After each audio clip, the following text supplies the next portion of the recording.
Test, test.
I'm so sorry that we're running late.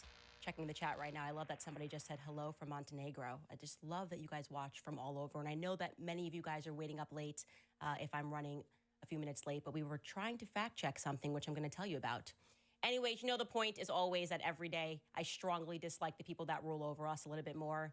I maintain my position that lately I genuinely would prefer if they just came right out and said that we hate you all and we rule over you and there's really nothing you guys can do about it. That would feel better to me. Well, today we have Ghislaine Maxwell, who, after meeting with our Department of Justice, has been transferred into a prison that's really not a prison, right? It's not really a prison. It's kind of like going away on vacation. It's more like a sleepaway camp for the elites. So we're going to discuss that and assess whether or not we believe Trump when he says he had no idea that she was going there. Also, I sat down with Piers Morgan to discuss the Becoming Brigitte series. That man owes me money, but now he's upped the ante. He's saying $300K because he still believes that Brigitte Macron is a woman. Talk about all of that coming up. Gaslighting right now. AI?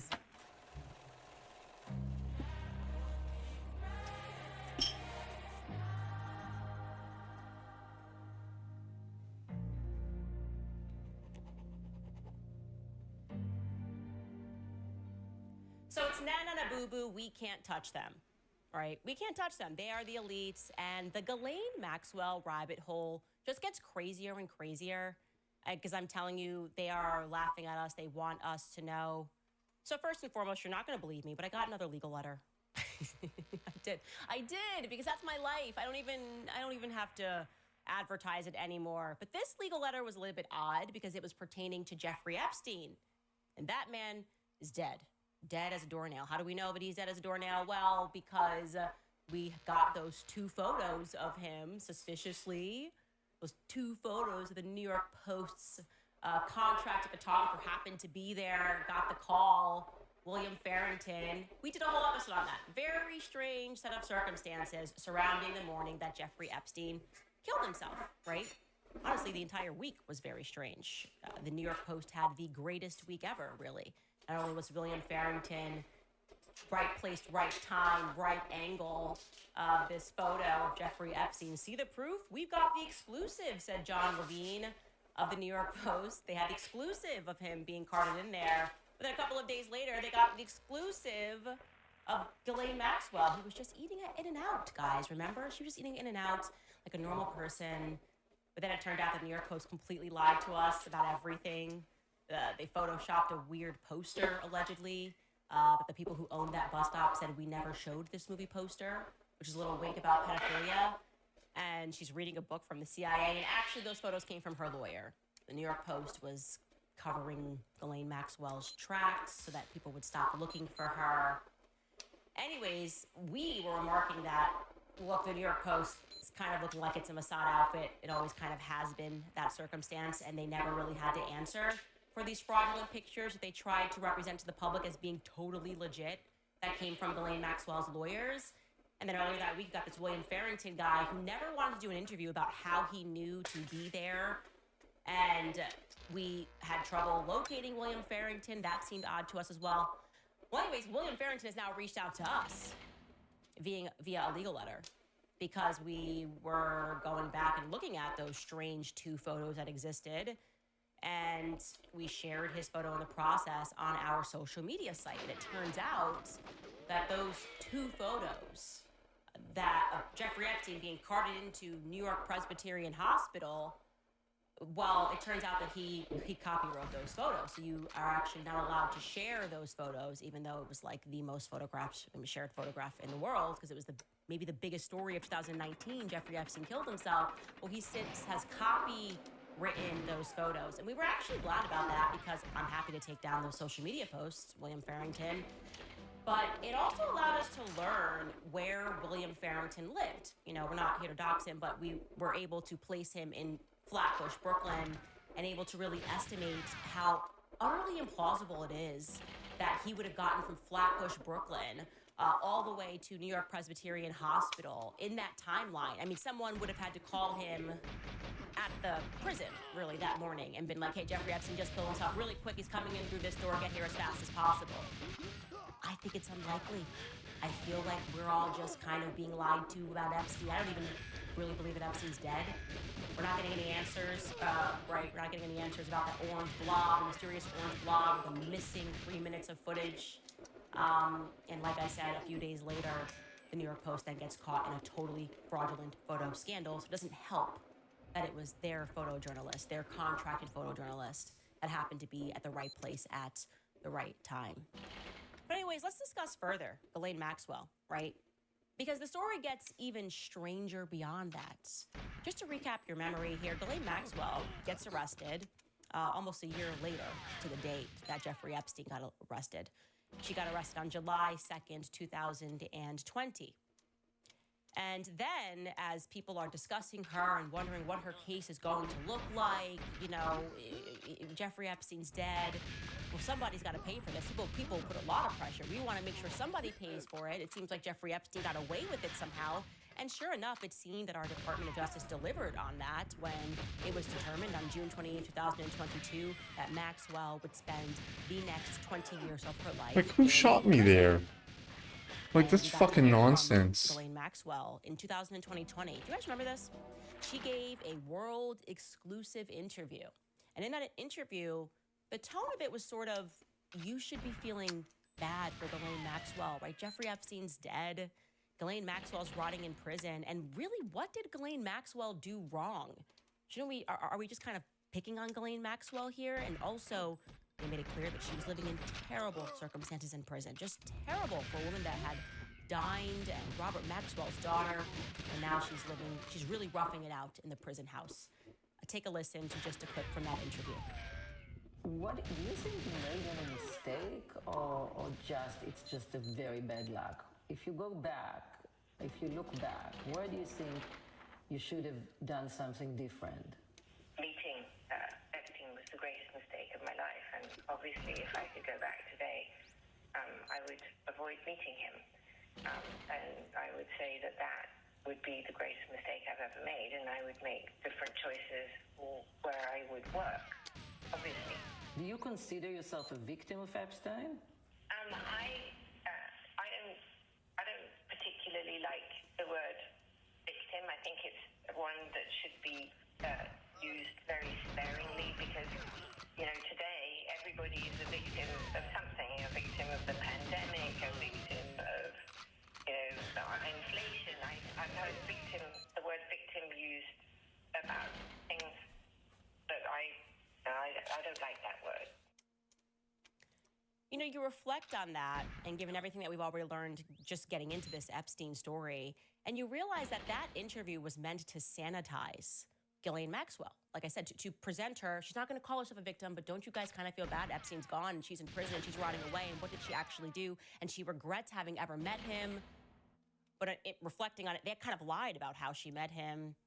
Now that we know that her father brought him in to weapons, and that this was really a Mossad operation, you look back and you're like, okay, everything that Ghislaine has even told us about her relationship with Jeffrey Epstein is weird, but who would want to sanitize this individual? Who would want to sanitize Ghislaine Maxwell in any capacity?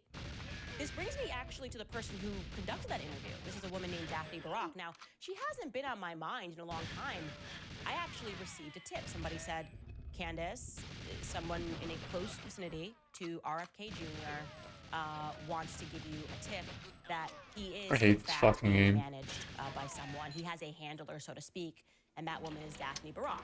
Okay, and I said, okay, interesting. I haven't been speaking about RFK Jr. It's weird that he's friends with Rabbi Shmuley. Instantly weird. It's weird that he's tweeting all the time about like anti-Semitism. Like, we sent you in to like clean up vaccines, not to tell us that like the new virus going around is anti-Semitism. All that's weird. And it just feels like he's being controlled. But this person, who I would say would know, was saying that Daphne Barak is kind of the person to look at. And I said to myself, I remember meeting this woman. I know this woman. That's what I said back. I know this woman. And I went through my phone. I was like, I've had text messages with this woman. I remember her as being sort of an eccentric journalist. You're telling me that she's hanging around with RFK Jr. and like, what are we getting at here? And so I then tried to look up because at the time, like I said, I just knew her. I actually think I met her a few times at Mar-a-Lago during Trump's first administration. Again, I know her as just a journalist. I looked up what Daphne Barak has contributed. She spent 6 months with Amy Winehouse and her family. She wrote a book about Amy Winehouse, kind of had exclusive access to her and her family. Okay, that's interesting. I assume someone that's written books as she has written would have a Wikipedia. Well, she might actually be the first person ever, and I'm guessing here, I've never heard of it, who got her entire Wikipedia page wiped. Like, they said that the reason that they wiped this page was that there just wasn't enough primary sources. So then I asked the person, I'm like, the last name Barak, is there any chance that she is related to Ehud Barak? As in, like, the former prime minister of Israel? Because that would be, no, come on, that can't be it. Sure enough, he's able to pull up an old, the internet just archived this, which shows that, yeah, Daphne Barak is related, they say, as a cousin of Ehud Barak. Can't tell you who her parents are, but I can tell you that she's related to Ehud Barak. This that is fucking a guy, fact. man. Okay, that is kind of interesting, you know, as we get into this Epstein story, especially because Ehud Barak is the person that was caught multiple times, former prime minister of Israel, going in and out of Jeffrey Epstein's home, right? Check out this article. This is from the Times of Israel. I'm going to read it directly. I'm going to quote this. It says, quote, former Prime Minister Ehud Barak met with the late disgraced financier and child sexual abuser Jeffrey Epstein dozens of times, beginning in 2013, according to a new report on Wednesday by the Wall Street Journal. Barak was among the list of Jewish names, including pioneering linguist and left-wing activist Noam Chomsky, longtime Bard College president Leon Botstein, and filmmaker Woody Allen, listed in a newly uncovered private calendar for Epstein. The Wall Street Journal reported in the first part of its investigative series on the hugely influential Jewish donor who used his largesse to obscure what investigators, according to the Wall Street Journal's Wednesday report on the calendar's contents, Barak visited Epstein about 30 times between 2013 and 2017 at his estates in Florida and New York, including a time in 2014 when the former Israeli premier flew with Epstein on his private aircraft from Palm Beach to Tampa, after which Epstein went on to New York. Barak said his wife and an Israeli security guard were also on that flight. He said he flew with Epstein on his private planes on one other occasion, also with his wife and guards. According to the report, Barak also met with Epstein monthly for nearly a year, beginning in December of 2015. Okay. Let's not be conspiracy theorists. We don't need to be conspiracy theorists at all. Let's just be rational. That's what we always say. Let's just be rational. You give me a reason. Somebody in the chat, make it make sense, all right? That the former prime minister of Israel, who at that time, by the way, it was a massive didn't need scandal. that. That's actually why he didn't get reelected. He was up against Netanyahu. Former prime minister of Israel would be meeting with a convicted pedophile. Okay, let's not forget, he did the deal. and cops to, this is what I do. Maybe I've trafficked a few people that are underage. He did that back in 2007. So what would be the reason that if you're a politician and you're running, don't you especially want to keep your hands clean, right? You're supposed to be like, I'm definitely not going to be caught in pictures. I'm definitely not going to be meeting with somebody who's convicted and who's a pedophile. Like, that would be crazy. But Ehud Barak did that. Monthly, by the way, in 2015. What are these meetings about? Are you not busy? Are you not busy? Don't you have to, like, go, I don't know, do important political things in Israel? What are you doing here meeting with this guy? What do you, I would suggest, and hey, look, I'm going to check the chat because, like I said, we don't need to be conspiracy theorists here, but I would imagine, given everything that we know about Jeffrey Epstein, that it would be reasonable to assume that these might have been intelligence briefings because he was controlling a blackmail ring, clearly, and that might be pretty useful if you're a politician. I'm guessing here, I'm surmising. And yet, by the way, we just telling you guys that today, and yet Pam Bondi, our Attorney General of the United States, says that she can find no evidence that Jeffrey Epstein may have been working on behalf of another state. Not even the photos of the former Prime Minister of Israel going in and out. And what's incredible, by the way, is that when you get further into that story with Ehud Barak, because then he has to explain away why he was hanging out with Jeffrey Epstein so much, he's like, no, I met Jeffrey Epstein through the former president of Israel. Oh, again, no evidence whatsoever that Epstein was working for another state. He's just hanging out with the presidents and the prime ministers, and they are flying over to him in New York. I don't know, guys, when I take a look at this entire picture, everything that's happening right now in America, from start to finish, all of this just feels like one big Mossad operation. We're supposed to imagine maybe Jeffrey Epstein really did kill himself, and by accident, 3 minutes from the prison, footage got deleted leading up to this moment where he killed himself. And the New York Post was kind of involved in some shady photography in the week that he killed himself. And we can't really explain away the orange blob that's on the screen that kind of makes it look like someone did go into his prison cell leading up to his quote-unquote suicide. I don't know, guys.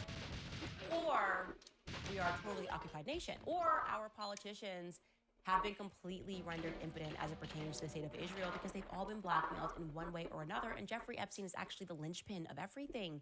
It's why they're protecting the story so much. Who's protecting that right now? Trump. Obviously, Trump. Don't even act surprised when he pardons Ghislaine Maxwell. That would just be foolish of you, foolish of me to think that he's not going to pardon Ghislaine Maxwell, okay? Trump is implicated by his sheer deceit right now in this moment. He is being so deceitful. It's incredible. And it seems to only be getting worse because now they keep pretending that they're trying to get to the bottom of everything, but they don't actually get to the bottom of everything. They actually seem to just be covering things up. They're making moves that only reveal a deeper cover-up. Case in point, remember this whole bit? We're going to be the first to actually interview Ghislaine Maxwell. I know we fumbled the ball, now we're saying that there is no list, but hey, you know what, to show a true measure here, we are going to go interview Ghislaine Maxwell in prison, okay? This is Pam Bondi's tweet to that effect. She tweeted this on July 22nd, which was a statement from the Attorney General, the Deputy Attorney General, Todd Blanche. It reads, "This Department of Justice does not shy away from uncomfortable truths, nor from the responsibility to pursue justice wherever the facts may lead. The joint statement by the DOJ and the FBI on July 6th remains as accurate today as it was when it was written, namely, that in the recent thorough review of the files maintained by the FBI in the Epstein case, no evidence was uncovered that could predicate an investigation against uncharged third parties." That's amazing to me. "President Trump has told us to release all credible evidence. If Ghislaine Maxwell has information about anyone who has committed crimes against victims, the FBI and the DOJ will hear what she has to say. Therefore, at the direction of Attorney General Bondi, I have communicated with counsel for Ms. Maxwell to determine whether she would be willing to speak with the prosecutors from the Department of Justice. I anticipate meeting with Ms. Maxwell in the coming days. Until now, no administration on behalf of the department has inquired about her willingness to meet with the government. That changes now." Thank you, Todd Blanche. So they sent Todd Blanche, the Deputy Attorney General, And I should mention also one of Trump's former lawyers. He was Trump's lawyer on the criminal case in Manhattan, which was it was total nonsense and it was a show trial. But he was Trump's attorney at that time. And that is who they sent down to go speak and inquire with Ghislaine Maxwell to see if she had any information about anybody else who could have committed crimes involving Jeffrey Epstein. And what came out of that meeting was news that Ghislaine Maxwell was being transferred to an even lower security prison. She's already in a low security prison, but they're now transferring her into an even lower security prison, which is known as Camp Bryan.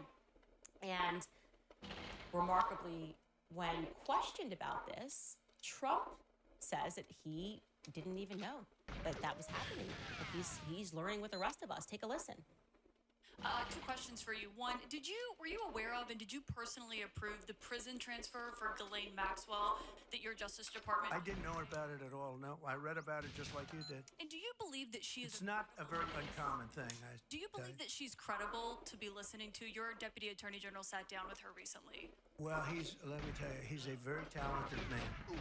His name is Todd Blanche. He's a very legitimate person, very high. Just a very highly thought of person, respected by everybody. And I didn't talk to him about it, but I will tell you that whatever he asked would be totally appropriate, and it's not an uncommon thing to do that. And I think he probably wants to make sure that, people that should not be involved or aren't involved are not hurt by something that would be very, very unfortunate, very unfair to a lot of people. But I will say this, Todd Blanche is one of the most highly respected people you'll ever meet. So I know this. I didn't discuss it with him, but anything he talked about with her or the fact that he did that, not unusual, number one, and most importantly is something that would be totally above board. Totally above board, not unusual. But the best part of that actually is what he says in the middle, and I'm going to quote it here directly. He says, and I think, referring to Todd Blanche, and I think that he probably wants to make sure that people that should not be involved or aren't involved are not hurt by something. That would be very, very unfortunate and very unfair to a lot of people. Keep saying that. He keeps saying that. It pertains to the Epstein files. He's saying, people are going to get swept up in this. And it wouldn't be fair to these people to be swept up in this. Why does he keep offering that? Well, the obvious answer is because he himself and other people around him would be implicated. And that's the real reason. That's actually him being honest. Todd Blanche's job is to go there and to make sure that unfair things don't happen to people that could get swept up in this. And if you're Todd Blanche, how do you do that? You're talking to Ghislaine Maxwell, and you want me to believe she sits down and she says, oh, nothing happened, it was above board. The worst thing was just me meeting him. I'm not a victim. I don't like to use the word victim, but I wish I had never met him. I wish I had never met him at all. We're supposed to believe that's what happened, or that they came to some agreement and some understanding, and maybe she's going to testify and say that nobody did nothing, and in turn they're transferring her to, I'm not even going to call it a prison. That's insulting to all of us. Okay, you and I would never go here if we committed a crime. You don't get to, you have to be in the elite of the elite of the elite, and probably not even serving our country in terms of the crimes that you are committing to get transferred into this particular prison, okay? Now, before I tell you about that prison, I first want to let you know that regarding his point, this is totally normal. Actually, people have come out who have their credentials and said this is the most abnormal thing I've ever seen. One such person is Vito Maravilla. What is this animation? What? What is this? Special investigative agent. And he said in an interview that in his 27 years on the job, he cannot recall a single instance in which a sex offender was moved to a prison camp, okay? He went on to say that placing Maxwell there meant that it would be easier for her to escape or for someone on the outside to target her on the camp's grounds. Okay, so oh my gosh, as soon as that happened, we had no idea. Or she just can leave. And he said, quote, the logic to me is just not there. It doesn't pass the smell test. Similarly, a guy named Robert Hood, who's a former Borough of Prisons chief, came out and echoed that sentiment. He said in an email that Maxwell's transfer to Camp Bryan is, quote unquote, a travesty of justice. He said, quote, to relocate a sex offender serving 20 years to a country club setting is offensive to victims and others serving similar crimes. And others are serving similar crimes, okay? Now, let me tell you a little about this camp, because maybe you don't believe him when he says that it's a country club, but I think a picture can be worth 1,000 words in this regard. So somebody else that's also at that camp, which I find to be remarkably suspicious, is Elizabeth Holmes. Now, you might remember the name Elizabeth Holmes because Elizabeth Holmes was just a flat-out fraud, okay? She put together that company Theranos. They claimed that they had created this technology that had never existed before that could just take one drop of your blood and tell you everything you want to know about your life. Just everything. And that's it. She had created this technology, and then it all fell apart. And she took all this money, like, what was it valued at? Like $500 million? All this money from investors, and she completely lied and kind of got away with it. And a lot of people were implicated. But she's the one that ended up taking the fall for this, and they put her here. They put her in, look at her. She's happy. This is her being photographed at the quote-unquote prison. I don't even know how her hair is that color. I would imagine she's been there for a few years now. Maybe that would have grown out. Maybe it didn't. Maybe there's a place in Camp Ryan where you can just get your hair. Elizabeth Manley did nothing wrong. She looks relaxed, right? I would say this just seems like a weekend getaway. Like you're like, I just need to go to the Hamptons. I need to go to Camp Ryan and just relax and really stress out at the job. That's where she is. She's got lipstick on. Pull that back up. She's got lipstick on. We're supposed to believe this is a real prison, you guys. Elizabeth Manley did nothing wrong. And this is where they're putting Ghislaine Maxwell. And one of the best things about the Elizabeth Holmes story and the whole Elizabeth Holmes, sorry. is it's giving Jeffrey Epstein and that these people that Elizabeth Holmes did nothing wrong. Financial crimes, they all kind of go to Camp Bryan. And Elizabeth Holmes, by the way, like she's kind of got like a family of frauds, like unknown, and they say, oh, her dad left Enron before it all went down. Like, it's like the Epstein stuff, right? Epstein left always before the financial companies were going down. Elizabeth Holmes' father worked at Enron, yeah, and she actually goes back. She's like a very old, wealthy billionaire family. They were also scamming.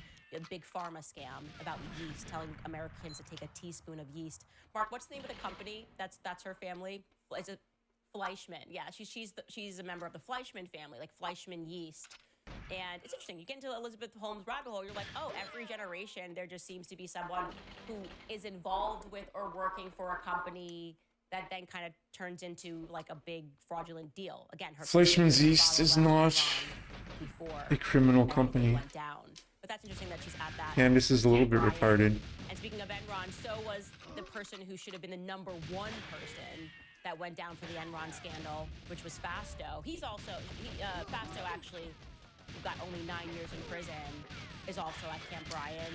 So it's just kind of a who's who of who committed a financial crime, and we're gonna like pretend that they're in trouble.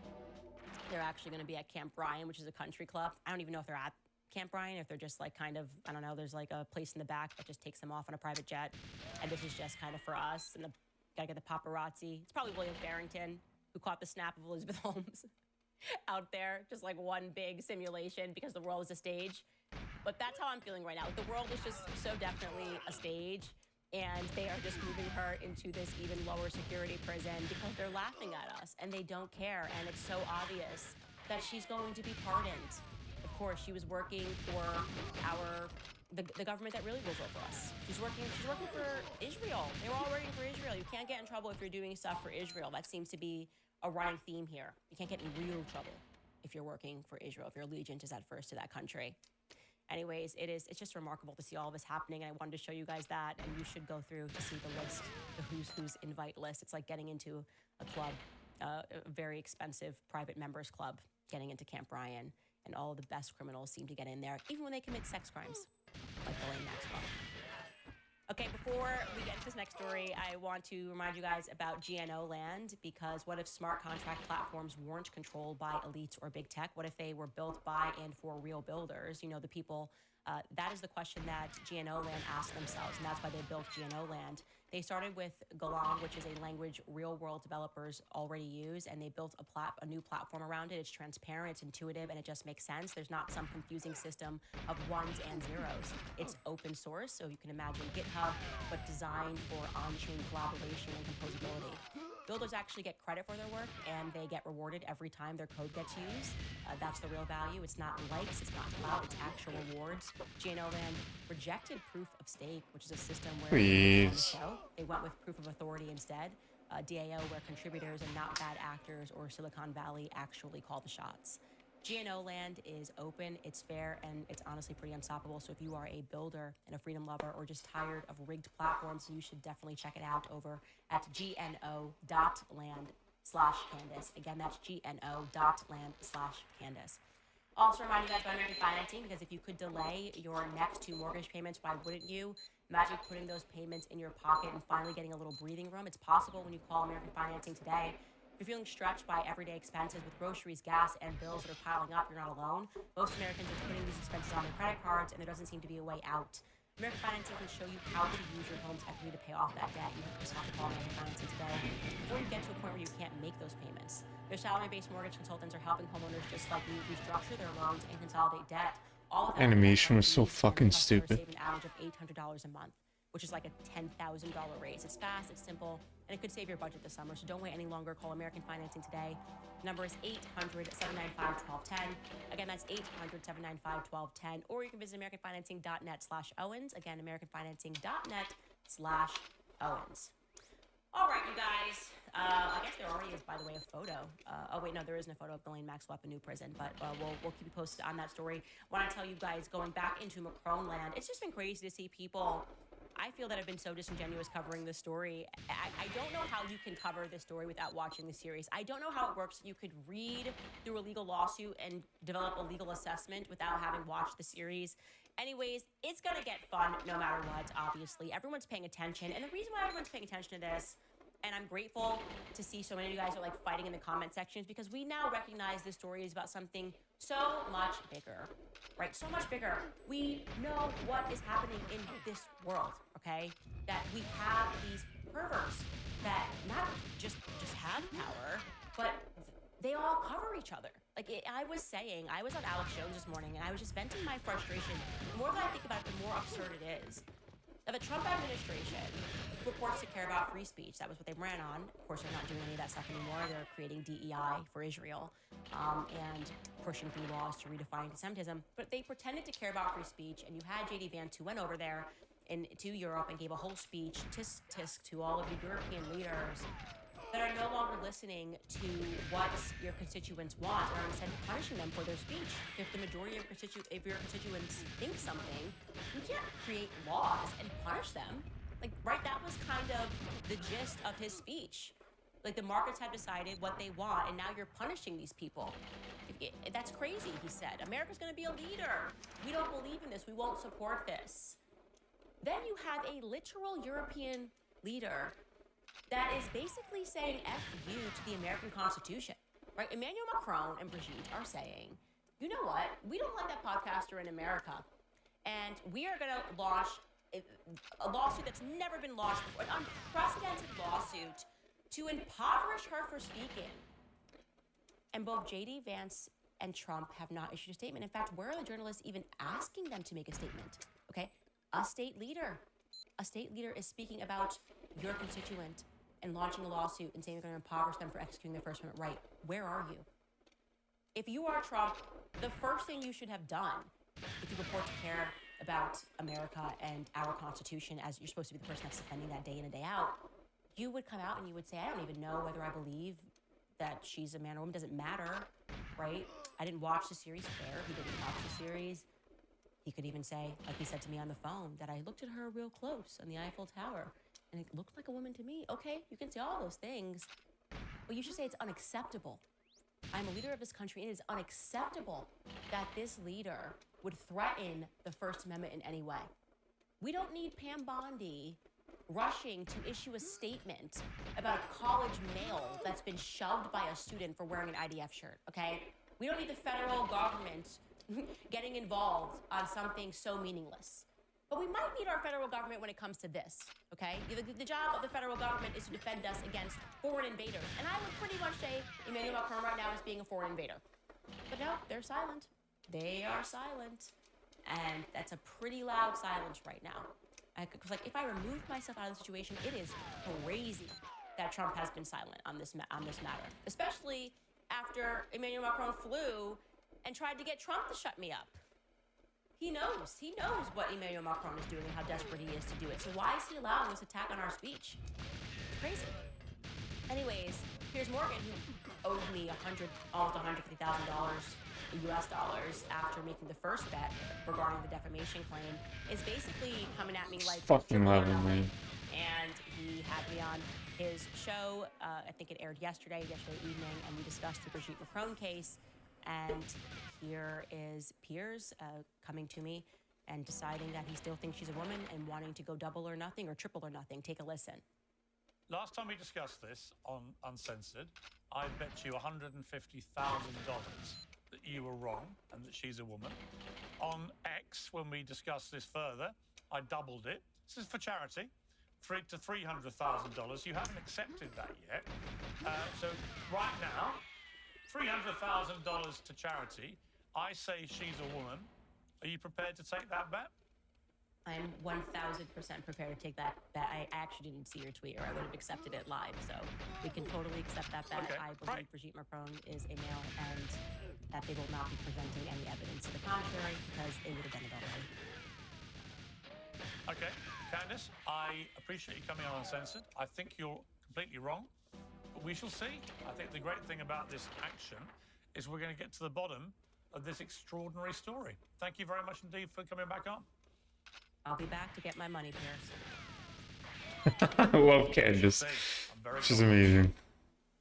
What are we going to spend that money on when it comes in? Because outside of just Candace is twirling amazing. hate, She's kind of blushing retarded, under but doors, this is a she's no-win amazing. situation for the Macrons. A little bit unbelievably slow, rough a little bit report that was dumb, put but forth to actually put in place an incredible precedent of penalizing Americans for speech against foreign leaders, which maybe they are actually at that moment.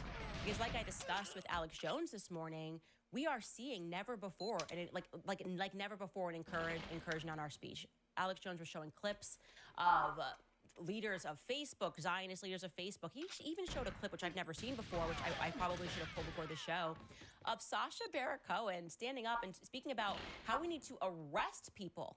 We have to start arresting people that are anti-Israel. And I want to be clear, guys. I would not take these things to be idle threats anymore, okay? We've got, for whatever reason, when it comes to speech, we can only have Zionists in power when it comes to social media, right? So he showed a clip of the person that's leading up the hate speech department at Facebook. We've shown you before the people that are leading up the hate speech laws over at TikTok. For whatever reason, the people that are in charge of speech always have to be Zionists. And when we hear them speak, there is always being floated this idea that we need to start arresting people, right? Even David Friedman, when he's speaking about me and Tucker, they're like dangling this of like, if it gets too crazy, we're gonna have to start arresting people. And that might have seemed like such a far out idea to us, where we didn't even care if someone said that was gonna be the inevitability a few years ago. But given everything that's taken place this year, we better take those charges to be deadly serious, those threats to be deadly serious. Because if these same people are putting in place these policies because we are noticing a genocide, right? And they're allowed to do this, and now they've infiltrated the Trump campaign. Essentially, it's now being run by the ADL. That means that we are inching ever closer to that reality. I'm not kidding. I am saying that we, at this moment, need to get radical when it comes to speech. Radical when it comes to speech, because it will just go away, you guys, in a moment's notice. And the fact that so many people are still getting up there and lying to us willfully about what is happening in Gaza. The fact, as Alex Jones showed me, that there was a clip of Mike Huckabee in this moment from like last week saying that Israel is like the most moral army in the world. Like, that's insane. That is totally insane. Outside of you being unbelievably ignorant about what's happening there, which I won't accept that, obviously he's the ambassador to Israel, who knows exactly what's going on there. Why are you saying that? They're going to have to crush speech. They literally are going to have to crush speech in order for the genocide to happen. And by the way, that's happened in the past. Don't forget when the journalists first came for me last year, and they tried to dress it up as Candace Owens is defending Joseph Mengele and she's a Holocaust denier. The reality Like, was, what the fuck I is was showing this? clips because I was shocked to learn that we executed a genocide against Germans. So fucking stupid. After World War II, during a time of peace, made them march, we're murdering them, we're taking their belongings. During a time of peace, this is what the Allies did to the Germans. You want to know why it took us forever to learn about that in America? And you want to know why they freaked out when I presented that to my audiences? Because they passed speech laws following World War II. I'll ask you guys a question. Why would you need to pass speech laws if you're telling the truth? Serious question. If you are on the side of telling the truth, why on earth would you need to pass speech laws? Why would you suddenly see we're going to have to start arresting people? If people have the wrong ideas, then we're just going to have to start making arrests. It's because you're lying. You're lying about something, and that something has got to be something pretty big, like, like a whole genocide happening in Gaza, a whole genocide happening to the German people post-World War II during a time of quote-unquote peace from the good guys, the Allies. When you are lying, you begin to insist that you need speech laws because when you're telling the truth, you want a debate. That's the reality. I don't shy away from debates and shy away from discussions because the truth is on my side. I don't care. I want to expose somebody as a liar so you would foster those conversations. For whatever reason, I find that Zionists love the idea of speech laws. They love the idea of redefining and expanding the definition of anti-Semitism. They love the idea of, and I'm not kidding, earlier today on Twitter I almost LOL'd, of programming Grok and AI tech to think that the expression synagogue of Satan, talking about the synagogue of Satan, which is literal biblical scriptures, it's in Revelations 3:9, is an anti-Semitic trope. It allows them, it gives them so much power when they are able to do these sorts of things, right? When they're able to say, oh, actually, even saying this stuff, even if it's true, it amounts to racism or anti-Semitism, and that's what we're charging you against. It's not that you didn't tell the truth. It's that we don't like what you said. And by the way, guys, that's the Macron lawsuit in a nutshell. I got really annoyed yesterday. People were tagging me and telling me, and Megan Kelly did this segment, and she's like, oh, it's totally level-headed. I'm gonna say I think Candace is gonna win the Macron lawsuit, but she has on two lawyers that are discussing this lawsuit that haven't watched the series. And that, to me, feels disingenuous. If you're going to speak about this, at least show a clip of the series. At least have someone on who has watched the series. How can you even assess the allegations that they're bringing forth without having seen the series? How do you not know that this is just, which is exactly what it is, a Justin Baldoni-type lawsuit filed by Blake Lively where it's a PR move and you have no idea what they're saying? There's no context to a legal filing until you actually watch the footage of what I said. There's something about that where it's like we need to hold people with platforms to a better standard. It is your job to try to get to the bottom of the truth. I try to do my best. Honestly, the reason why we were delayed on today's episode was because me and my team were debating as we were getting into William Farrington's copyrights, whether or not he was an asset or whether he really was just a journalist that got there on time. We are having an hour debate about that because we want to make sure that wherever we're presenting to you, it's actually based in reality. I mean, Mark was so down far the rabbit hole, he's talking to me about click speeds of the camera. I don't know anything about tech. I don't know about camera, Mark. I'm like, what do you mean the click speed of the camera? How many shots it could have gotten in one go? That's how committed we are to trying to get to the bottom of the truth when we present it here. And it seems like everyone else is just kind of lazy. They don't really care. They don't really care if there's a bunch of sexual perverts that are in power, right? I'm going to cover it because it's a big story, but whatever. I'm going to try to present it as if Candace is going down a rabbit hole. It's not important. We all just have to do better is kind of the point that I'm making here, because I'm getting so remarkably frustrated with people that hold the veneer of being committed to truth, but it's all such low-hanging fruit. It's stuff that doesn't actually matter, We're brushing up against real corruption and real evil, and so few people have the courage to discuss what the implications are, and the implications are that, well, Satan has inherited the earth, is the best way I would say it. It's dark and it's so sinister, and the only way that we're going to be able to shed light on these things is if we have the courage to. And that's why I thank you guys from the bottom of my heart every time I see anybody's comment section where they're talking about the Brigitte case because millions of you guys have watched it. You guys have just been defending me and being like, this is crap. You didn't watch the series. You don't understand how important the story is. And yes, of course, we do believe that Brigitte Macron is a man. So we will see, peers. We will definitely see whether or not she is a man and whether or not any of you actually care about free speech. Anyways, before I get into some of your comments, I'm going to talk to you guys about Pure Talk, because how many times have you heard the phrase, if it ain't broke, don't fix it? That's great advice for most things, but not so much for a cell phone. Over time, a phone's battery life fades, a processor can't keep up, and it's been dropped one too many times. Fortunately, thanks to Pure Talk, your cell phone is something that you can replace. When you switch to Pure Talk this month, they will give you a free Samsung Galaxy A36 with a $35 qualifying plan. Just $35 a month, that means, for talk, text, data, and a free Samsung phone with scratch-resistant Gorilla Glass and a battery that lasts all day. All on America's most dependable 5G network. Supporting companies like Pure Talk is a win-win. You win by cutting your cell phone bill. Wow, the long duck by can hiring see. more Americans and helping more veterans. So make the switch in as little as 10 minutes. Go to puretalk.com/Owens. You'll get a free phone today. Again, that's puretalk.com/Owens to switch to my wireless company and America's wireless company, Pure Talk. Also reminding you guys about 7 Weeks Coffee, because we all drink coffee. The majority of us do. You might as well do good while you're drinking coffee. And 7 Weeks Coffee is America's pro-life coffee company. That's on a What? mission Like, to promote the why? pro-life This movement, game is one so cup of coffee at a stupid, dude. time. They just hit an amazing milestone, over $1 million donated to pro-life movement. And why are they called 7 weeks? Well, because at 7 weeks, a baby is the size of a coffee bean.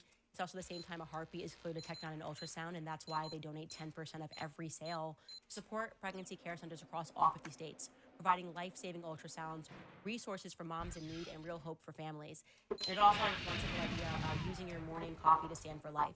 7 Weeks Coffee is more than a great tasting coffee. It's mold-free, pesticide-free, shade-grown, low-acid, and organically farmed. It checks all the boxes. So go ahead and head to 7weekscoffee.com and you'll save 15% forever if you subscribe, and you will get a free gift as well. That's exclusively for my listeners. If you use code Candace at checkout, you'll get an extra 10% off. really dumb. So that's a total of 25% of savings on your first order, plus a free gift. Remember that your order will directly help support a network of over 1,000 pro-life organizations across the U.S. Go ahead and visit 7weekscoffee.com and use promo code Candace today. All right, you guys, what is on your mind? I know we have been covering some hard-hitting topics. We just started, by the way, yesterday, The Assault on Truth, the introduction to that book. If you're not in the book club, please buy the book.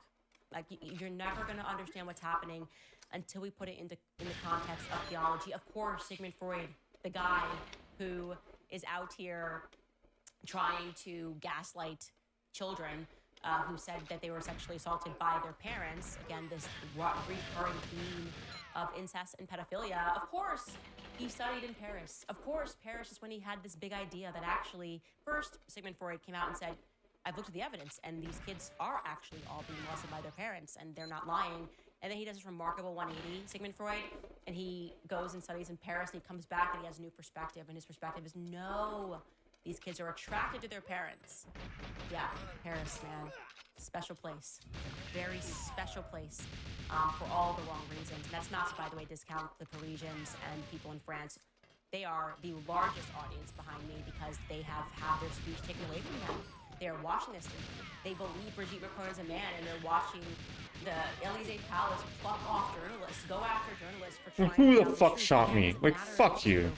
It matters if Who's they shooting want me? to tell the truth. That's what the picture What? looks like in Europe, and I am telling you right now, Fuck we are you. seeing that first incursion in the United States where they're trying That's to bullshit. affect the same thing. Anyways, let me get into some of your comments. I'm going on a rant because I'm pretty passionate about this. BC writes, Candace, I have a question about your Trump phone call. What was Emmanuel Macron supposedly doing to end the war? The only people who can end it are either Trump by stopping the weapons, Putin by withdrawing, or Zelensky by agreeing to give up Donbas. Emmanuel Macron seems irrelevant. So what Trump said to me was that he needed Emmanuel Macron's signature on something. So obviously it would be the EU. Emmanuel Macron's signature would be needed if you were doing some deal with the EU. It would require cooperation from Macron, and he made that very clear that he needed Macron's cooperation, and that Macron had thus far been cooperative with his administration. So obviously Trump didn't relay to me the intricacies of what that was, but that was my understanding from the phone call. Sarah D writes, listening to you on Peers, and I wanted to let you know that even if you are wrong about Brigitte, which you are not, your fans will still continue to love and support you. Your career will not end for this. Yeah, I am not at all I never at all thought that because I took such a risk here, and I would have never taken that risk unless I felt that the evidence was overwhelming. I mean, such a crazy, like I said, I was on the side of rationality, just going, oh my God, this is so crazy. Of course it can't be true. And then when I looked at the evidence, it's so overwhelming and it's ridiculous that other journalists would not be jumping on this and telling the story. It's so crazy, the gaslighting that's taking place, this Freud-level gaslighting that is taking place across the world regarding Brigitte Macron. It's just, it's nutty, Frank, to be frank. And maybe that's the wrong word to use. Every time I use a word about this, it never seems to be the right fit. Piers said yesterday, you've got balls, and said maybe that wasn't the right terminology to use. But it does frankly seem nutty to me that it's the biggest story in the world, actually, and nobody wants to touch it. And there's a reason for that. Because the mainstream media journalists recognize that the perverts are in control and you can't mess with those people. That's my viewpoint. Anyways. Angela A. writes, Candace, if the U.S. election were to happen again, who would you vote for? I wouldn't, if you're telling me it's between Kamala Harris and Donald Trump, I would still vote for Trump, right? Because I don't think, regardless whether it was Kamala or Trump, it was going to make a difference. Man, Candace is really retarded. I think both sides of the aisle have demonstrated that they're pretty committed to Israel. So that wouldn't have changed anything. And at least on like topics of trade and other areas, I do think Trump does put America first. Just it's impossible to put America first if you put Israel first. So yeah, I would still vote for Trump. Lover of light writes, I don't want to know a world without Candace. Please be so careful, Candace. We love you dearly. That's really sweet. I appreciate you guys, and I do this because of you guys, because of your support, and first and foremost because of my children. Like I said, if we're going to be cowards, this is going to be the world that our children are going to inherit. And they've turned us all into cowards by distracting us where we're so comfortable. It's so easy to be a coward when you're so comfortable. You don't even know what a day of hard work is. People complain if they have to work 8 hours, 5 days a week. Right? We're like, oh gosh, it's just like the weekend's not long enough. Meanwhile, if you go back 1-2 generations and like your grandparents were working with their hands, like my granddad was a sharecropper, 5 years old, working out in the fields, laying tobacco out to dry in North Carolina. And then I find myself being like, oh, it was such a long day today. I had to do a press it and a podcast. We're ridiculous. They wanted us to be ushered into this idea of comfort because they know that breeds cowardice. Like it just breeds complacency and cowardice. Ziana writes, Skylar being my podcaster. Don't worry, Ziana, I'm still going to get to you. But Skylar has put something in yellow, which means that it needs my attention. And he writes from the control room, Trump just called Epstein's situation a hoax and bullshit while taking questions in the Oval Office. Okay, Skylar, run the clip. Hosting a gathering this evening to talk about how to respond to the Epstein situation. Is he working on what? Is he hosting some kind of gathering of top advisors this evening to talk about how to respond to the Epstein situation? I don't know. I could ask you that question. I don't know of it, but I think here's the man right here. I saw a report today, and it's completely fake news. We're not meeting to talk about the Epstein situation, and I think the reporter reported these sources. Ew, these people are so fucking... Ew. We've had the most successful 6 months in the history of our country. And that's just a way of trying to divert attention to something. Ew, is that Ronald Reagan behind him? I just want to know which part specifically is total bullshit. Like which part specifically? Ew. Is he saying that like Trump that he wasn't blackmailing people? Ronald and that fucking former Mossad Reagan. agent Ari Ben Banash was lying about that? Fucking is he saying that like goddamn. it's bullshit to suggest that he was working for the Mossad at all? Is he saying that it's bullshit to suggest that he was found guilty and got a sweetheart deal for some unknown reason? Is it bullshit to suggest that your own Secretary of Labor under your first term, Alexander Acosta, said that he was told to leave Jeffrey Epstein alone because someone from a higher pay grade told him, even though he was the presiding judge, to just look the other way and allow him to sign the sweetheart deal despite the fact that he had molested children? Is that all BS? Like, is Alexander Acosta lying? Your own labor? Someone like shoot the guy, please. Then? Everybody's lying. What part specifically is bullshit? That'd be my question. I think that's a fair question to ask, right? Ziana K writes, I think the Greater Israel campaign includes America It's Make America Great Again, right? The elites seem really bored and their entertainment comes at a cost for us. That's interesting. So the idea that Israel is not just expanding its borders literally into Syria, which they've done. Just everything they're doing right now. I said this on the Alex Jones show earlier. I'm like, even if we're just talking about Gaza, they're involved everywhere. Their fingers are everywhere where Christians are dying. It's so funny when they're like, you don't want to talk about Syria. It's like, no, we've already spoken about what's happening in Syria. We already said, I said, if Assad goes down, Christians are going to die. And the neocons laughed at that assertion. They applauded when Assad went down. And they applauded it because they are Operation Mockingbird for Netanyahu's aims to expand Israel's borders. In order to execute the fall of Assad, Israel, factually, you can look this up in the Israeli media, funded al-Nusrat, Al-Qaeda adjacent. They funded the Islamic terrorists. I gotta tell you one thing. To be an Islamic terrorist, you sure as hell have to be a Zionist. just like every time we get radical Islam, they seem to be helping Israel. Even when the towers went down, right? Oh, radical Islam. Then you got people Netanyahu. This was good. This was good for Israel. It just happens to be radical Islam is so good for Israel. And despite their proximity to Israel, like for whatever reason, they're not they're going after like Christians. And let's not forget that Israel is funding the weapons for Azerbaijan to What the fuck is this? to murder Armenians, right? Nobody cares about that. Nobody cares. They're like, we give Israel money, and then Israel is giving arms to Azerbaijan to go after Armenian Christians. Yep, they're in that territory, so nobody cares. And they're like, oh, what about the Congo? Christians are dying in the Congo. Have you heard of Dan Gertler? Anybody? Do you want to look up Dan Gertler for us? George, just like, it's amazing. What is Israel like the number one? Are they at the epicenter for like the diamond trade, which is amazing because like diamonds, I checked. You don't mind diamonds in Israel. How did they do that? How did they do that? Can you look up Dan Gertler? That's a nice person to look up. I mean, and then don't even forget they unmasked some guy that was down in the Congo. I should have had this story ready, but can you pull him up, Skylar?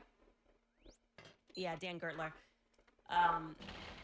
But there was this guy who was pretending, and it was down in Congo, and I'll have this for you tomorrow and get specific about it, but there was a guy who was masked and murdering people, and they caught him, and they unmasked him, and he actually was Israeli, and I guess we were supposed to believe, I don't know, that he was like a radical Islamic guy, but he actually was Israeli.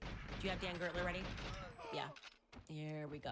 Billionaire under sanctions could get $300 million in controversial U.S. Congo deal. If you're interested in what's going on in Congo, Like, how do I? Yeah, that would be. How do I get boot? But again, Like, oh my gosh, they're everywhere. For some reason, like when you look into these situations, they're telling you that like noticing that is wrong and it's anti-Semitic, that Israel always somehow is involved in these random places. But why isn't it somebody else? Why aren't we like unmasking a guy? Why isn't it a supposed Dan Gertler that's involved there? Why isn't it like just like some random person from, I don't know, Canada? For some reason, it's always Israel. It's always Israel. And it is so foolish for us not to admit that. And we better admit that and say it before they start arresting us for our speech, crushing us for our speech, impoverishing us for our speech, which is their aim with me at this moment. Ziana K, I've already got to your comment. BM writes, Candace, have you considered the possibility of evidence being faked to win the case? It would not be surprising. How do you plan to combat this? Look, all I can do is pray, right? We can't combat corruption of the courts. We understand that. Everything we cover on this show, we've been speaking about the corruption of the courts. Even when you're somebody who gives your entire life, as Harvey Weinstein did to the ADL, you can get taken out in a moment's notice. Please, game. Please. Please. Somebody. He was the kind of guy who went there with powerful people. He was the kind of guy, somebody told me a story. I sat down with Harvey Weinstein, and Harvey Weinstein... Oh my gosh. Imagine to sit down with this guy, and he's being so obnoxious, and he wants, no, it's a power move, so he takes you to a restaurant, you're talking, he just eats off of your plate. That's a power move, right? So I'm imagining, like, if Harvey Weinstein, look at that case, you're like, what happened here? The courts can just do whatever they want. It's true. Of course, I understand that. And I'm not someone who gives tons of money to the ADL. In fact, I'm somebody that's on the ADL's list, and I'm talking about the stuff that the ADL has covered up, the stuff that they've lied about, their origin story, which is a story about gangsters in America that wanted to pretend that they were establishing the Anti-Defamation League because their theory is you accuse other guys of exactly what you're doing. They defame people. So they call themselves the Anti-Defamation League. And that story is crazy.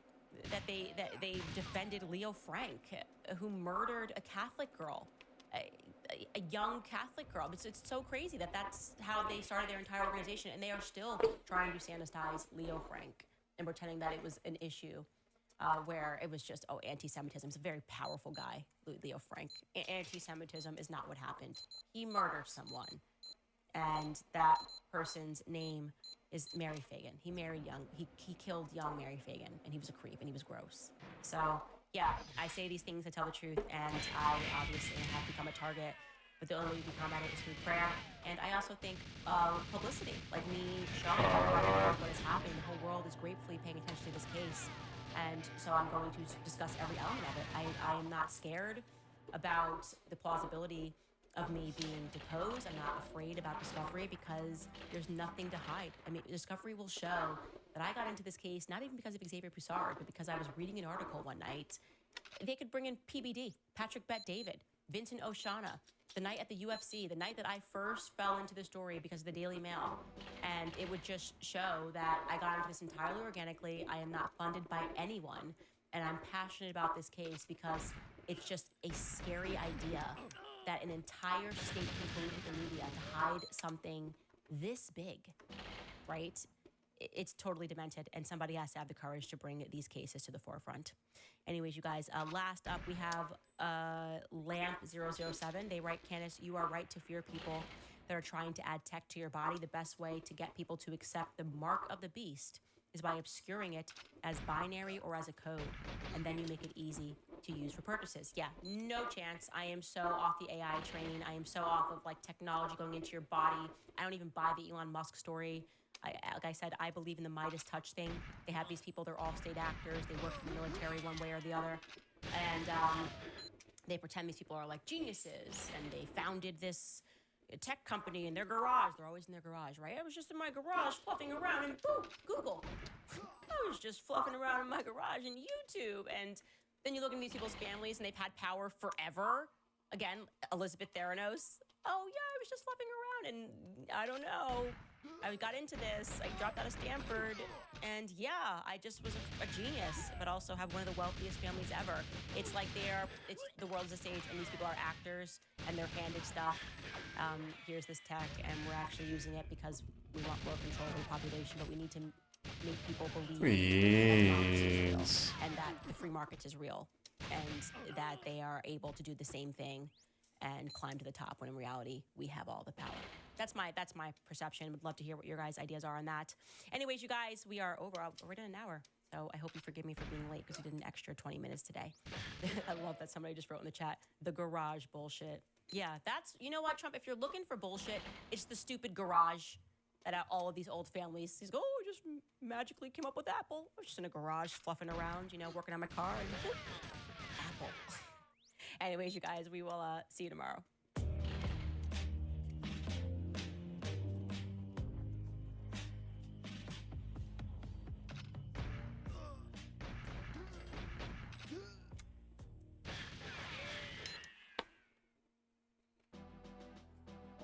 Candace, we love you, but you're a bit dumb.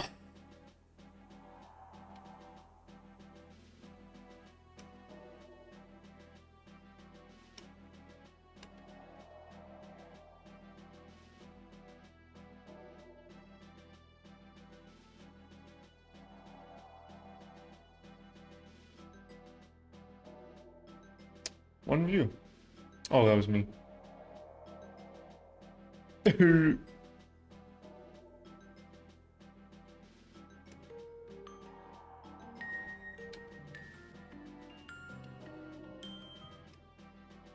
Hello, everybody. Welcome to Alex, Dana, Alexandra, and Whitney taking over the weekend news desk here at Nightlight Astrology. We're off to a good start.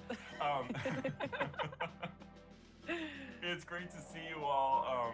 We are going to be doing weekend content for Adam's channel. We will literally be manning the weekend news desk. So Each of us is going to kind of pick a theme over the course of a month. We're going to try to bring in some really fun stuff and just kind of bring astrology to life in some different ways. But before we get into it, as Adam likes to say, go over to nightlightastrology.com, check out Adam's courses and classes. They're phenomenal. I think that he's doing an in-person retreat coming up soon too, which will be really fun. And make sure you like and subscribe and do all the good things with the YouTube channel as well. So, each of us, over the course of a month, Come on, man. Shoot the guy in the fucking head, bro. Leo Rising. I said, wouldn't it be fun to take some celebrity or famous people charts and just talk about them, bring them to life? Because I think astrology is, the part of astrology is learning the nuts and bolts and the technicalities and how the archetypes show up and how that all comes together. But I think it's really important too to see charts that are lived. And in examples that, we may know well, better than others, but that come to life in a way where we can talk about, like, this person's life, this public persona, this is how we could see it in a chart. So, these wonderful ladies have indulged me by beginning with Madonna. Hallowed be her name. Okay. So, I will put this in context that I used to drive around when I was 16 years old blasting Express Yourself out of the car windows, like, on repeat. I think it's... This guy has got to be... I'm not gonna say it. But anyways, they still talk about you. They still... It's a legend. It's a legend here in Massachusetts. But we also want to look at Madonna because she is a famous Leo, and it's Leo season. So my sort of idea here is to bring in every month a famous person or a well-known person of that particular sign. Might be the sun sign, might be the moon sign, might be the rising sign. And we'll look at the chart, we'll look at some life events, we'll just look at some general ideas that we've noticed, and see what we can glean from it. Really bring the astrology to life. Madonna is actually a chart that I do teach to a lot of my mentoring students because there are some really incredible astrological coincidences in her chart. I mean, you guys will see with the Virgo stellium that she has. There's some really interesting stuff as it relates to her music and her career. But yeah, how are you guys feeling about this? Are we ready to dive in? Yeah, What the fuck is this? Like, fuck you, asshole. So,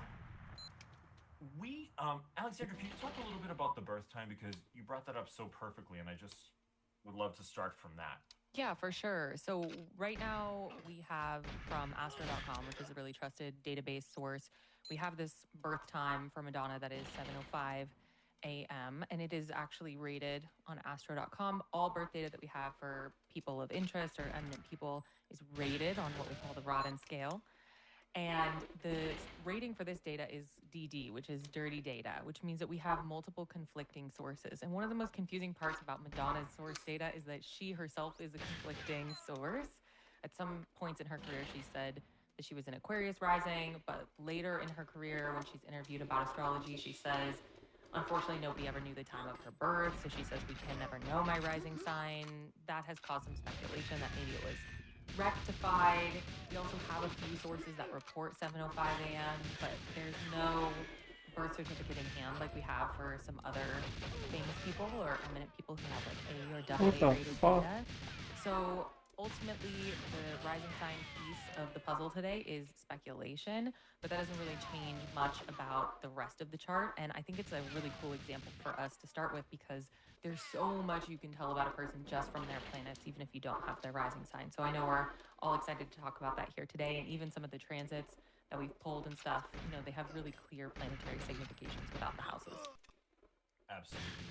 Absolutely. It's so important, because sometimes people will come to a reading, even I'm sure we've all had this experience where we're either rectifying the chart or they're like, I can't have a reading because I don't know the birth time. I'm like, yes, you can. You can have an awesome reading without your birth time. Because we can look at least at where the planets are, we can make some guesses, we can work with some easy questions to try to rectify or at least get close to where it would be. So it's never really an impediment for the astrology to put it back together.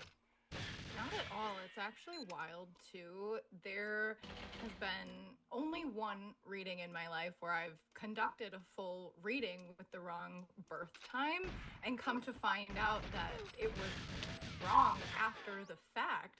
But what's wild is there's a way that because this work is divinatory, a lot of the things we say hit the nail on the head anyway, right? It's like what the client may need to hear in that moment.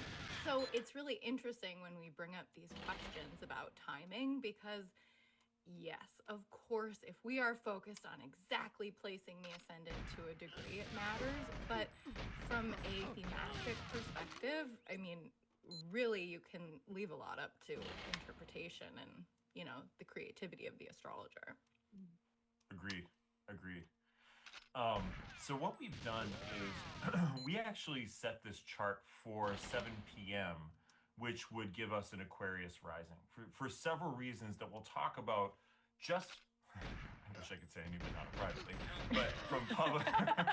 Maybe one day. You know, one day when we were just like hanging out, she was like, you know, Like what? What was that backstep? That was fucking stupid. Yo, what's up, King of All? How are you, brother? But, you know, from How are you, my man? Bro, it's like 7 a.m. there, brother. Thanks for being here, dude. It's like 7:17. How are you, man? What is up, homie? How are you, my man? King of All. One of my first followers ever. Legend. I think you've been following me since like 2019, man. That's crazy. That's some crazy shit. Acceptable to sort of talk about in a certain way. And one of the things you can In a definitely good way. say from Madonna's early career. What's up, my man? Songs like a Virgin, My home. the video for Like a Prayer, like taking religious iconography and using it in really subversive ways, like taking, you know, obviously sexual connotations that were Please, like, come on. very subversive ways. This all feels very eighth house. Pretty good so far. Good morning, yo. Good morning to you, dude. And the idea particularly of in Virgo, Good morning to the you. idea, you know, Virgo and Pisces, I often find, both personally and when I work with clients, have a lot to do with the ideas of purity. Things that are pure, things that are, you know, sort of need to be sort of kept in a sort of pristine state. But you have Pluto there, you would have the 8th house there. There's something that kind of subverts that questions that turns it on its head. Like I'll often think of like Pluto is almost like the upside down sometimes, right? Where it's like you Like see what? things Come on. or you see things from a totally other perspective. So that was one reason that I put Aquarius rising here. I think it fits for other reasons, but that's just where I'm starting. What do you guys think? I mean, I totally agree. I think another example It was good, man. for music video It was a for good day, Justify brother. My Thank you, man. Love, which was actually banned in You're a smart guy. You knew that that it's the evening for me right now. You're a smart dude.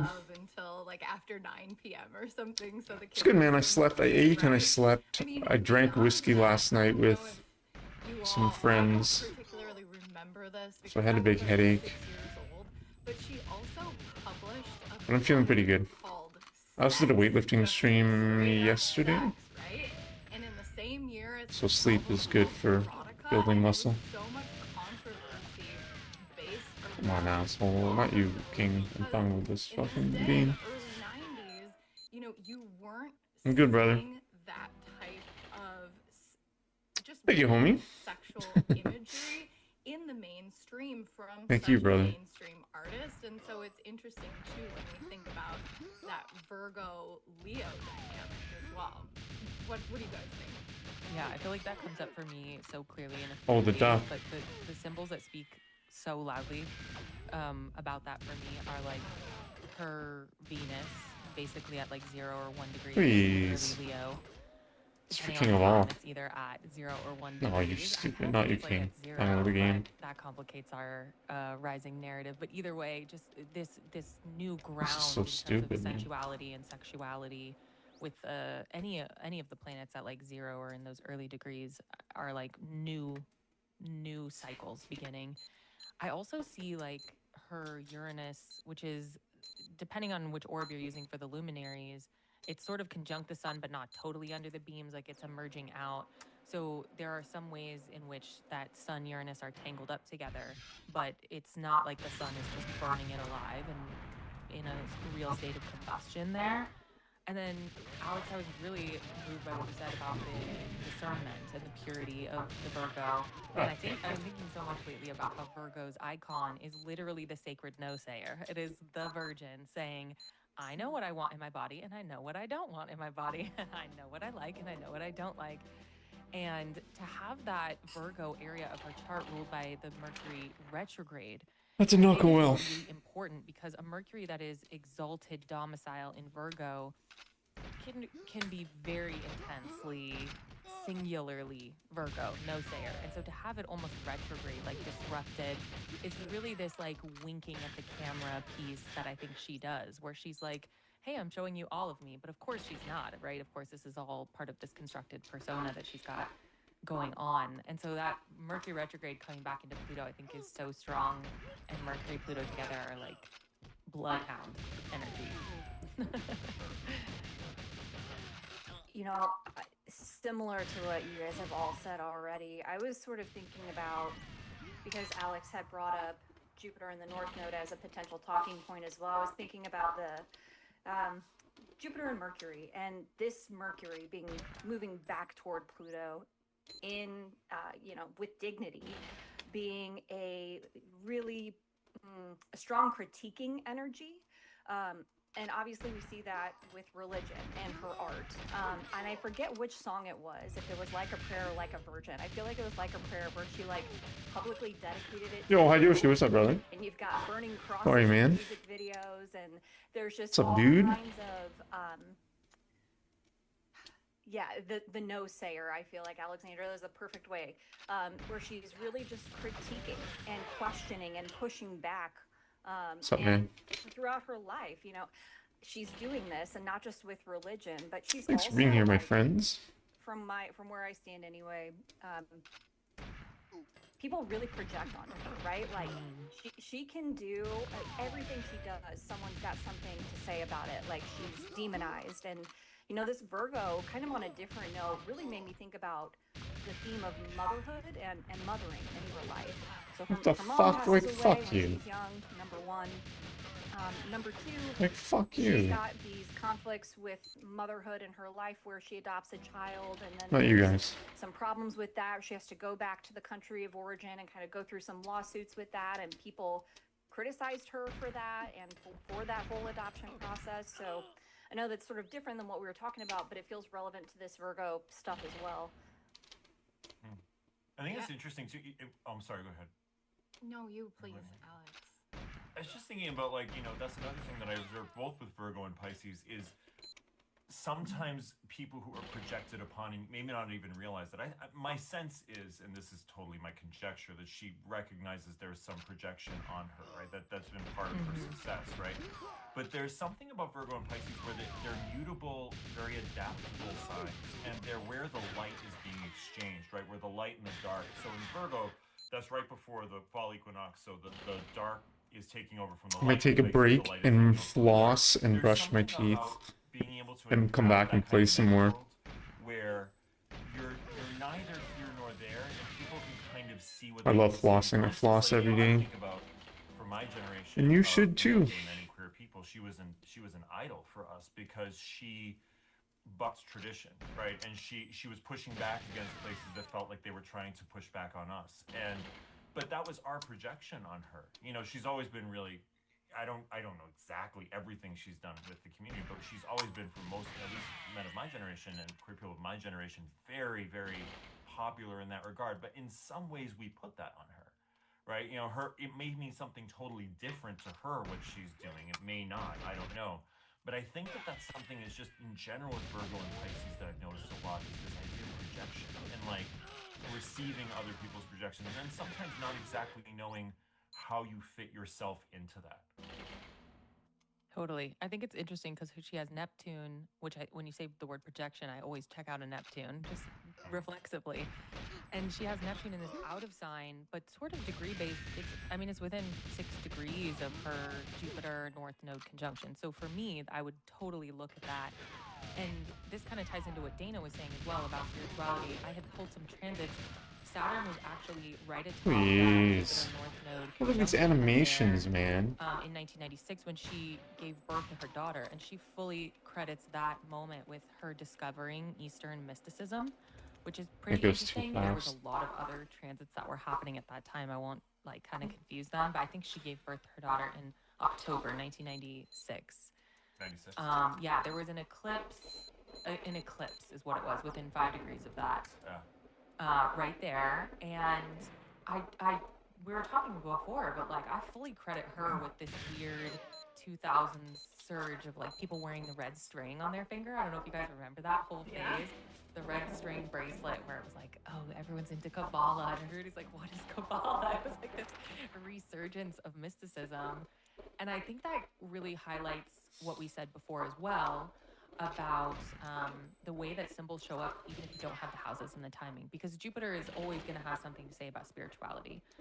The sun is always going to have something to say about the Pope, so it's no surprise that like during those, you know, like a Leo sun has a message right for the Pope. Yeah, I know, I'm kidding, right? And look at Uranus was like right on her eastern angle too. At that point, you know.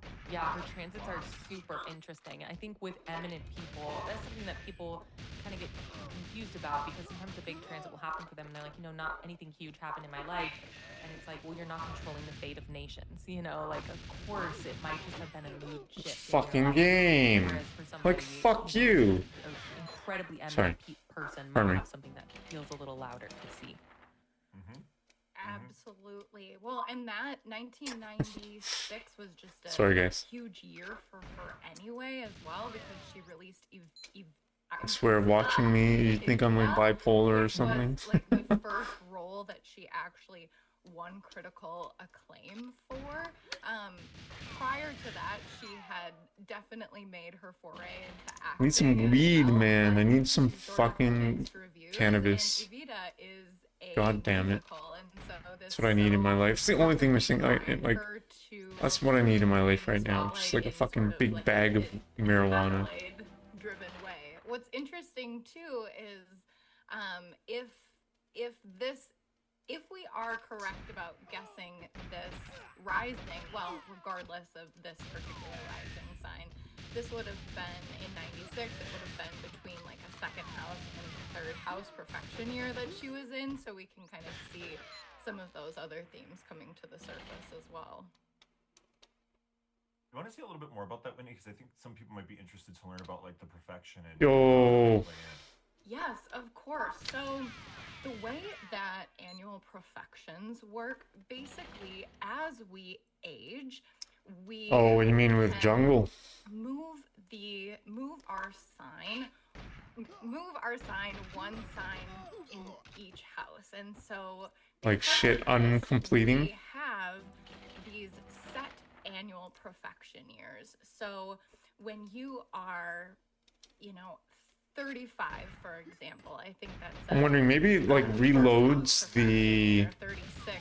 Am I right? Maybe the ammo dump and the drones are like loaded, and maybe like she found a way to like reload them. You know what I mean? Can't prove it. That's my theory. That they like are unloaded and then they're like reloaded. To these times where we talk about the ruler of the second house or third. But you know more about the code than I do. You know how some things they check. There's a constant checking of something, like is this? Then yes, then this. If no, then this. Oh, and that animation, interesting. Oh, and the Infinite God Spawn's interesting. For a third house year, you're looking at Mars as well. And so it's just interesting when we can kind of take these, predictions. I wonder if that explains why sometimes. By delving into some of those things beyond just what. No, that's not true. Never mind. Yeah, Alex, if you go back up that 1996 chart. Yeah, pretty crazy. Saturn-Jupiter square. Double dot. Saturn was in Aries in that third house that you're talking about, and Jupiter obviously the ruler of the second. So that's kind of what would have been going on there. Like, it's just so fucking dumb, gross. Yeah, Saturn in Like Aries, who? Like fuck Saturn in you. Capricorn, ouch. And a little square. It looks like just jungle. Interesting. So. Yeah. It's so interesting how this all kind of flushes out too, because I think like Yeah, I'm gonna use the wash. I'm gonna floss and brush my teeth, and I'm gonna keep playing some more. is where she really I'm gonna be away for maybe like 10 minutes. I need to floss and brush. I was gonna do it before stream. Said no, I'll get started, and I've been playing for like an hour and a half. Of her career around the mid to late 90s, and I think like, you know, from what listening to her music at least, you know, making an Like assumption what? here based on that, Yo, like it seems fuck. very identity driven, which would make a lot of sense of Uranus if this is a first house chart, right? Uranus moving into the first house, or even just Uranus moving into Aquarius itself, right? There's a sense of like a whole radical shift in one's inner self that begins to shift how one expresses oneself. You know, I've seen that happen with all the Taurus risings over the last 7 years, right? There's a huge shift in identity that starts to happen. And I think what's also interesting too is like this idea of, you know, a mutable. And what level? And this Virgo eighth house, if it's eighth house, but just even having a mutable moon, this idea of like one's inner self, one's inner emotional world under constant change. You know, an immutable That's sign. nonsense. Like Something fuck she's always this done in game. reinvention. Like, let me Oh, just facility. I guess I was thinking like, what are the only levels with Urmov and Trev? I'm like, oh yeah. To me, Cher does Cher. She does the Bob. Interesting. She does the Bob Mackie thing. Yeah. She just does Cher. She's done it since the 70s. Or like Dolly. Dolly's Or always Dolly. Yeah. Always Dolly. Madonna has like how many iterations? Interesting, brother. But I really feel like that mid to late 90s was a big shift.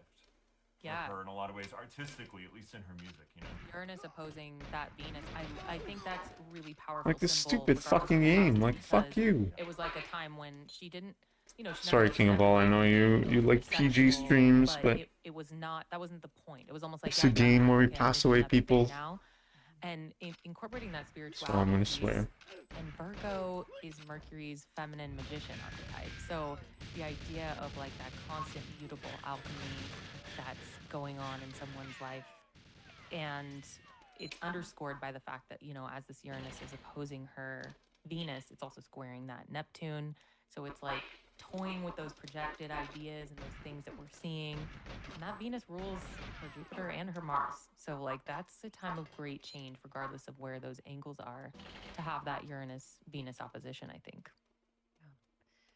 It's interesting to me that, I mean, just to take it like super basic maybe, but she's a Leo, right? And we're talking about the Venus in Leo too, how she, being an artist is such a core part of who she is, but then we see her artistry evolve through her persona. Playing pretty well through today. How she's presenting herself as an artist. And I don't know if we've said this before or after really? we started recording, but you kind of never know who she really is, right? Like there's who we see and there's the Madonna that we project, you know, what we think she is onto her, but who is she really? Who knows? I think that what we're looking at right here might be the... Can you do it in like reverse? Maybe the most like authentic. If we know how it's done, maybe we can do it in reverse and have like the provocateur, an like objective complete the sex coffee book, without right? actually Where doing it's, it. like, That'd be sophomore, wild. I'm sure that's what Goose talks about. I didn't really and now, watch you know, if thoroughly his video. what's I going had it on in the here, background when I was all of her midlife like transits making food and shit. and But so it feels like definitely a new era, and we saw that play out with what happened. You know, she goes from being like the sex goddess to the spiritual lady, the mom, the mother, right? That's such a huge shift. So I just think that's fascinating. Well, right, and then in 2000, she moves into her Jeez. position, and she marries Guy Ritchie. She has another Northern Venice in a child way where with she's the Rocco. outside of the guard list. So Interesting. yes, it's interesting to see how those midlife transits have played out when she is such a widely known public figure. And I mean, this is a person who is, we've talked so many times. How many times have we said reinvention so far in this recording, right? Like, she really is kind of that, not only queen of pop, she's the queen of reinvention. And yes, that's so Leo. I love what you Oh, wow. were saying Interesting. there, Dana. But it's really, I actually pulled this quote from her because I think it Does DK mode and it, like the cheats have to be on or no? Can it happen without the cheats? Mercury retrograde happening in Virgo in its, domicile and its Interesting stuff, brother. location. So she says, people seem consumed with the idea of me reinventing myself. What I've been doing is I've been slowly revealing myself, slowly peeling off the layers and getting closer and closer to who I really am. And isn't that just so beautifully represented in, of course, It's so stupid. I like this game. Virgo stellium and You can, but she needs to take out a lot of guards, and they might need her. Interesting. I'm gonna take a little break. I'm gonna brush my teeth. I'm gonna floss my teeth. Floss, then brush, and use the washroom. But I'll be back in like 10 minutes, maybe 15. practice. But if we look at the relationship that Virgo has to Jupiter in her natal chart, they could be just Appreciate you. barely in I'll be back. I will. I promise I'll be back. I'll play more, I swear. 31 degrees, which is it's like 28 to 30 degrees. If you add up those degree markers, that's where you get this sort of, with contra Antisha, it's a secret opposition. So you could almost think of, even though they're averse to one another, that Virgo Mercury and Libra Jupiter having like a secret oppositional relationship with one another, which I think plays out in these themes of reinvention as well. I think it totally plays out in her relationship to Interesting. religion as well. And it's like this very lived in, earthy, feminine, spiritual thing that's happening with domicile exalted Mercury and a moon in Virgo with Pluto there. It's like a personal practice in aversion to the solar figure of Leo Sun, in aversion to, and maybe even secret opposition to, the Jupiterian institutions of religion. It's like she's like, no, I'm doing this my way. God bless her for it. Yeah, I think it was, Whitney, you also mentioned something about these big midlife transits, and I was interested in her Saturn return too, because I feel it was like in 1985, just before her Saturn return, Saturn was in Scorpio, kind of opposing her natal Mars in Taurus in 1985, Alex. Okay. Saturn was in Scorpio opposing her natal Mars in Taurus. And there was a situation now before her sort of like sexual explicit reinvention. She had these photos published of her, like these nude photos that she had taken early in her career. And they were published in this way that was very dramatically sort of like, it was really just done without her consent. I mean, these publications just bought these photos and just started publishing them. And they went obviously viral in whatever way was happening in 1985.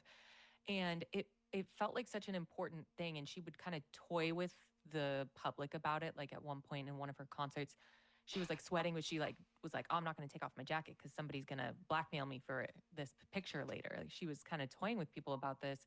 And I thought that was such an interesting stage to set for going into her Saturn return, because as her Saturn return starts, she gets married to Sean Penn. She starts an acting career with like some really flop movies. But at the same time, she is racking up these records, like best-selling female album of all time, best-selling female concert of all time. And then at the end of her Saturn return, she gets divorced because Sean Penn like assaulted her, and she files these charges, So it's like, I guess she dismissed the charges, but they filed the paperwork and it became public in this way.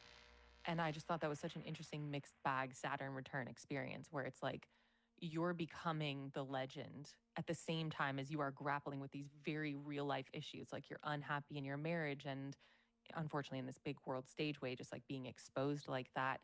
But at the end of that Saturn return is when she comes out, and she said she comes out with like a prayer and this whole phase and the book called Sex. And she's like, oh, okay, you're going to do this without my consent. No way. We're doing this my way. And she kind of like, makes it her own there. I thought that was super interesting. Well, I think also, look at you guys. If a client came to us with these kinds of transits going on, right? Pluto is squaring in 1985, squaring her Venus, conjunct her Neptune. Brutal. While Saturn is opposing her Mars, any one of us would see that as a really tough time, and probably something like, one thing I find with Pluto a lot is sometimes it can relate to being exposed against one's will or humiliated in some way. There's a sense where your power is stripped, especially with Neptune right there. And I think that, the lead-in there is so dramatic.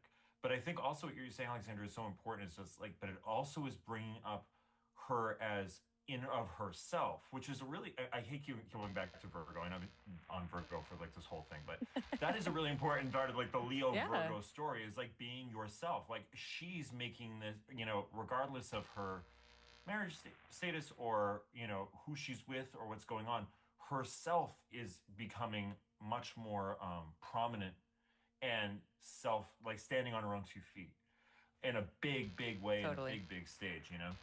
You want to hear Alex? Oh, I'm so sorry, Whitney. I want to hear what you have to say, but Alex, could you just fast forward the clock to when that Uranus hits her Saturn? Yeah. I'm just curious about that. I'm gonna look Yeah. stuff up, but go ahead, Whitney. You talk. Yeah, you look it up, because I was just going to say, just a few days further from the chart we were looking at before 85, I just wanted to mention it's so funny and it's so very Leo. Did you know that she married Sean Penn on her birthday in 85? Like, of course a Leo gets married on their birthday. That's funny. That's crazy, actually. Alex, are you getting married on your birthday? No, but I'll make it my birthday. I think the only thing more Leo than getting married on your birthday is basically not getting married on your birthday, so you have a second birthday. You know, you get two occasions. Yes. You have But to yeah. stretch out the celebrations. That's what you have to do. Yep. No, this is so interesting because this is right when she recorded this album, True Blue, that became her her best-selling studio album still to this day. And it's like the best-selling album by a woman of all time from that era. So that Uranus atop her Saturn it's like there's such an interesting relationship when you work with these transits. Like if she had just kind of shut down at that stuff, it can really like fester root in, especially if you have earth sign stuff and you're like, ugh, or fixed sign stuff. But she took it and ran with it and, like, you know, Uranian style liberated it and decided to break those chains and not let them kind of hold her in at this time. So interesting. I think this time is so sweet too, because that True Blue era, Rolling Stone, of course, reviewed True Blue during this time. And this was an album she had written from her experience married to Sean Penn. And so Rolling Stone says of True Blue that this album really comes from the heart, which is also such a Leo stellium thing, you know, just so evocative of that. It's just gorgeous. What a time. You know, it's interesting too, also, I think what was so interesting about Pluto moving into Scorpio just generationally was there was so much around subversion going on in the culture in so many ways, right? And I think that, you know, especially the 80s, it's funny because I was a kid in the 80s. I'm outing myself as much older than all you guys know. I'm realizing this. And so just started Not much older. Well, older. I was a kid in the 80s. And you don't really think about it, but you know, there was a lot of crazy stuff happening. You know, the Cold War was still happening. There was still the AIDS crisis was really coming into full swing in the mid 80s. It was a really scary time in a lot of ways. And I think like people like her, you know, I remember looking at her, you know, I was more coming into like really loving Madonna in the early 90s, you know, as I was coming of age. And there was something refreshing about someone who almost like not projected, but like assuaged those anxieties by going right for it, like going right for what the thing was that was kind of trying to scare you or get you, like how she like stood on stage and just was just like, I'm not taking my coat off because someone's gonna like blackmail me with this picture. Like she's addressing it and going right for it. And there's something about that kind of courage, which again I would say is a Leo quality for sure, of just like you said, Alexandra, I'm not going to buckle underneath this. I'm not going to buckle underneath all this scary stuff that's happening. I'm going to go right for it. I'm going to move further into it. I'm actually going to throw it back at itself. There was something that almost felt, I don't know, like oddly motherly protective about it in some way. I remember that in, what was her first documentary? It's not I'm going to tell you a secret. It was one she did during the Blonde Ambition tour. I can't remember the name of it. But there was something about the way she would say, like, we don't care what people think of us. Like, she's sitting in her hotel room and she's like, no. And it was almost like adolescent in the way she did it. But there was something that felt very calming and protective of just like someone who was so well known, just kind of throwing it all back and not being cowed down underneath what I mean, just by transits, those are that's enormous pressure in those transits, not the least of which are the events that those transits were representing. Yeah, the documentary is called Truth or Dare, which is so good. I can't believe I forgot I think the name. that's so good. And even you're talking about like there's something sort of motherly about that. There's also something sort of fatherly about that. It's like sort of just like, no, I'm a new thing. And I think that's so spoken to by this Uranus squaring her moon by degree, trining her sun, trining her Uranus. And like it was interesting because I grew up also queer, also listening to Madonna, also idolizing her for different reasons. Talk about projections, right? Like even in our two different experiences, like we have different projections for her, right? But I remember being very young, like singing around my living room with a broom, like singing like a prayer, which like, why were my parents letting me sing that? But it was like, I felt that Uranian spirit even then. It was just like, oh, I want to be like that. I want to be that kind of person. It's like a new mom and new dad right there in the symbols. I love it. I love it. What a time to talk about. I mean, just in terms of like, I just keep thinking like if a client came in with these transits, I'd be like, okay, let's get to work. I feel like a lot of times clients come in after these transits and they're like, you wouldn't believe what I've been through.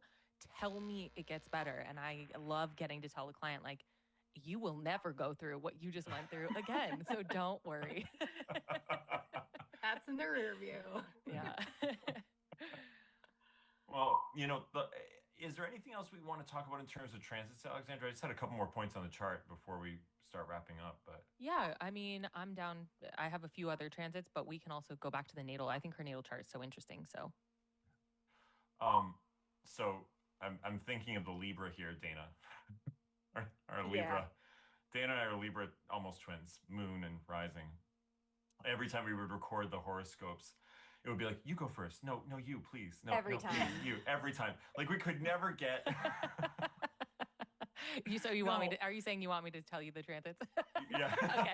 Okay, no problem. I'm a card. No, but I'll tell you.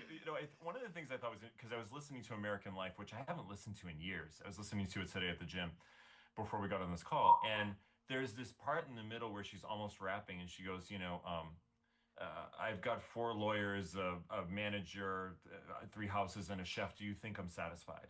Right? And she keeps saying this over and over in different ways. Like, I have all these things. Do you think I'm satisfied? And I just kept thinking Jupiter in the North Node. Jupiter in the North Node. Yes. Boy, if like she was writing that into this song, because one of the things about the North Node that's really interesting, I talk with clients about this a lot, is it can represent acquisition and manifestation, but also craving.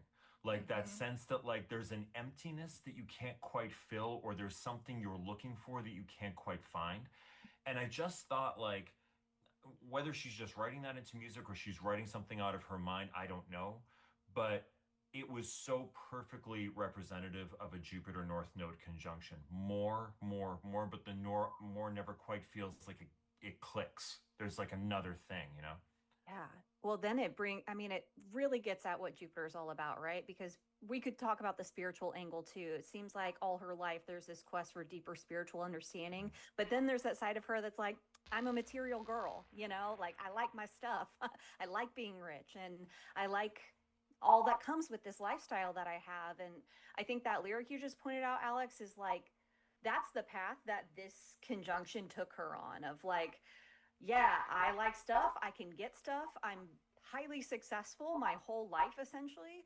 And is it ever enough? Is that really what I'm looking for? Is it something else? And then it leads her down this path of developing a deeper connection to a spirituality that really means something to her rather than the kind of, at least the way she sees it, dogmatic spirituality that she's sort of bucking throughout her whole artistic career. Amen. Totally. Especially if she is an Aquarius rising, because that puts her South Node in the 3rd house. And so it's another form of speaking to that opposition, regardless of whether it's the 3rd house or not. This is true. But like Jupiter is spiritual, but it's not spiritual in that 3rd house way, right?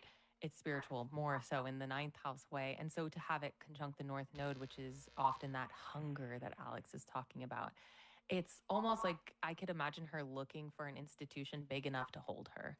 That's like, can you hold my sexuality? Can you hold my femininity? Can you hold my magnitude? And if the answer is no, I'll build it myself. And that's almost that Jupiter South Node opposition, where it's just like the South Node wants us to look at some of the spiritual reasons for our hunger. And there's like some tension there. They're both at the negotiating table of that opposition. 100%. Ooh, wow, I feel like I know Madonna a little better now. Right? So do I. Yeah. What a fun exercise. Really fun. Is there anything else you guys want to go through or look at, or anything of transits or whatever's going on? I feel like we've done such a good job, and there's so much more to talk about with any of these things. But thank you for bringing us fearlessly to Madonna's chart and celebrating the Leo of the month. Welcome. You're welcome. Yeah, I mean, you know, it's interesting. I just feel like astrology, it's, you know, we all know because we love astrology so much, you can get so caught up in the wonderful intricacies of all of it, but really watching someone live the transits and see them in such a, and she has just such a, whatever you think about her life or what she's done, it's a pronounced life. It's a life people know, they're aware of in some way, shape, or form, you know, and so thank you guys for going through that with me. It was really, really fun. This was so fun. Yay. Should we tell everybody where to find us? Whitney, you want to go first? Yes. Sure, thank you.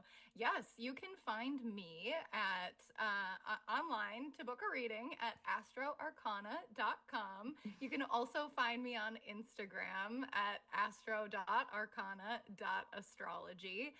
And I have a channel here on YouTube, which is the same handle, astro.arcana.astrology.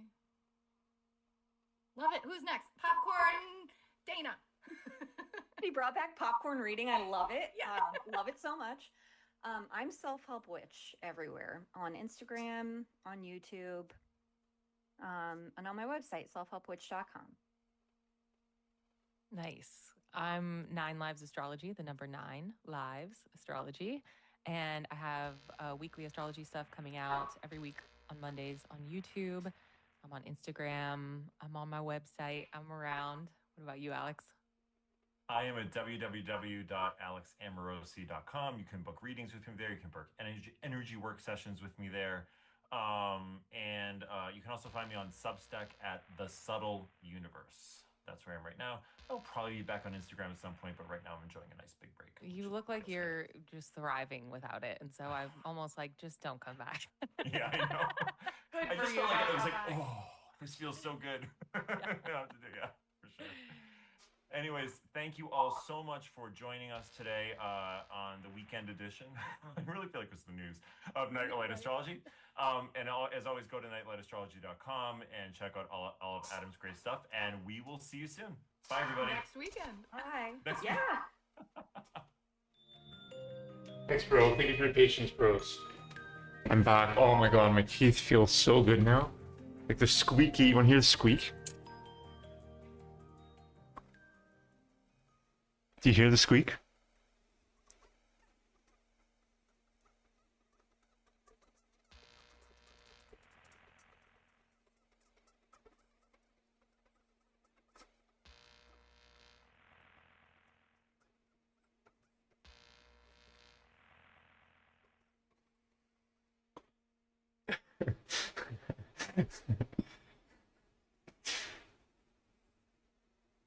Oh, I feel so good though. I think flossing and brushing my teeth just brings me so much joy in life. I guess when I don't have weed, it's the little things that matter.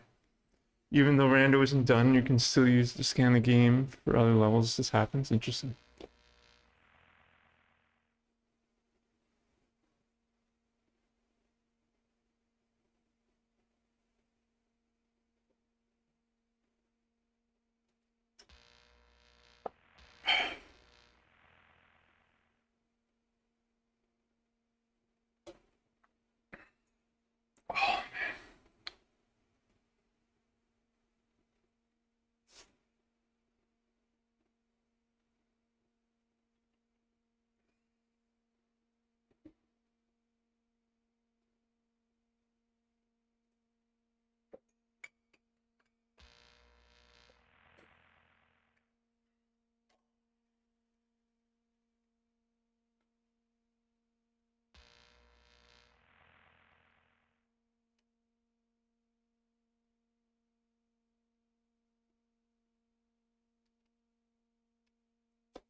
Oh, you're here. So, Thanks Matt, for, I've been wanting thanks to for do being this here, for a brother. long ass time. I've been planting the seed, as it were, that I want to do an episode with you specifically about the question of whether marijuana can be a performance-enhancing drug. Okay, you're a guy, I mean, I assume you smoked today. Yeah, today. Yeah, absolutely. I'm pretty high as we speak right now. Very good. Yes. I am jealous. Sure really shows my fucking titties, And eh? who don't know, and I hope they do know already. Whatever.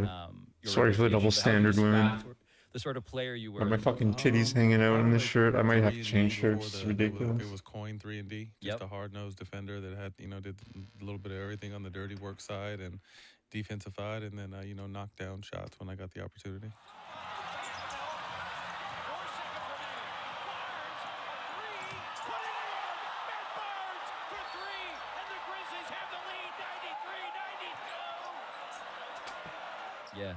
Yeah. There's another simpler word that I feel like gets thrown around your scouting report, which is you were an Get fakes completes on archives. Interesting, bro. Is what I've heard from What do you mean, like teammates and executives and not coaches seeing that?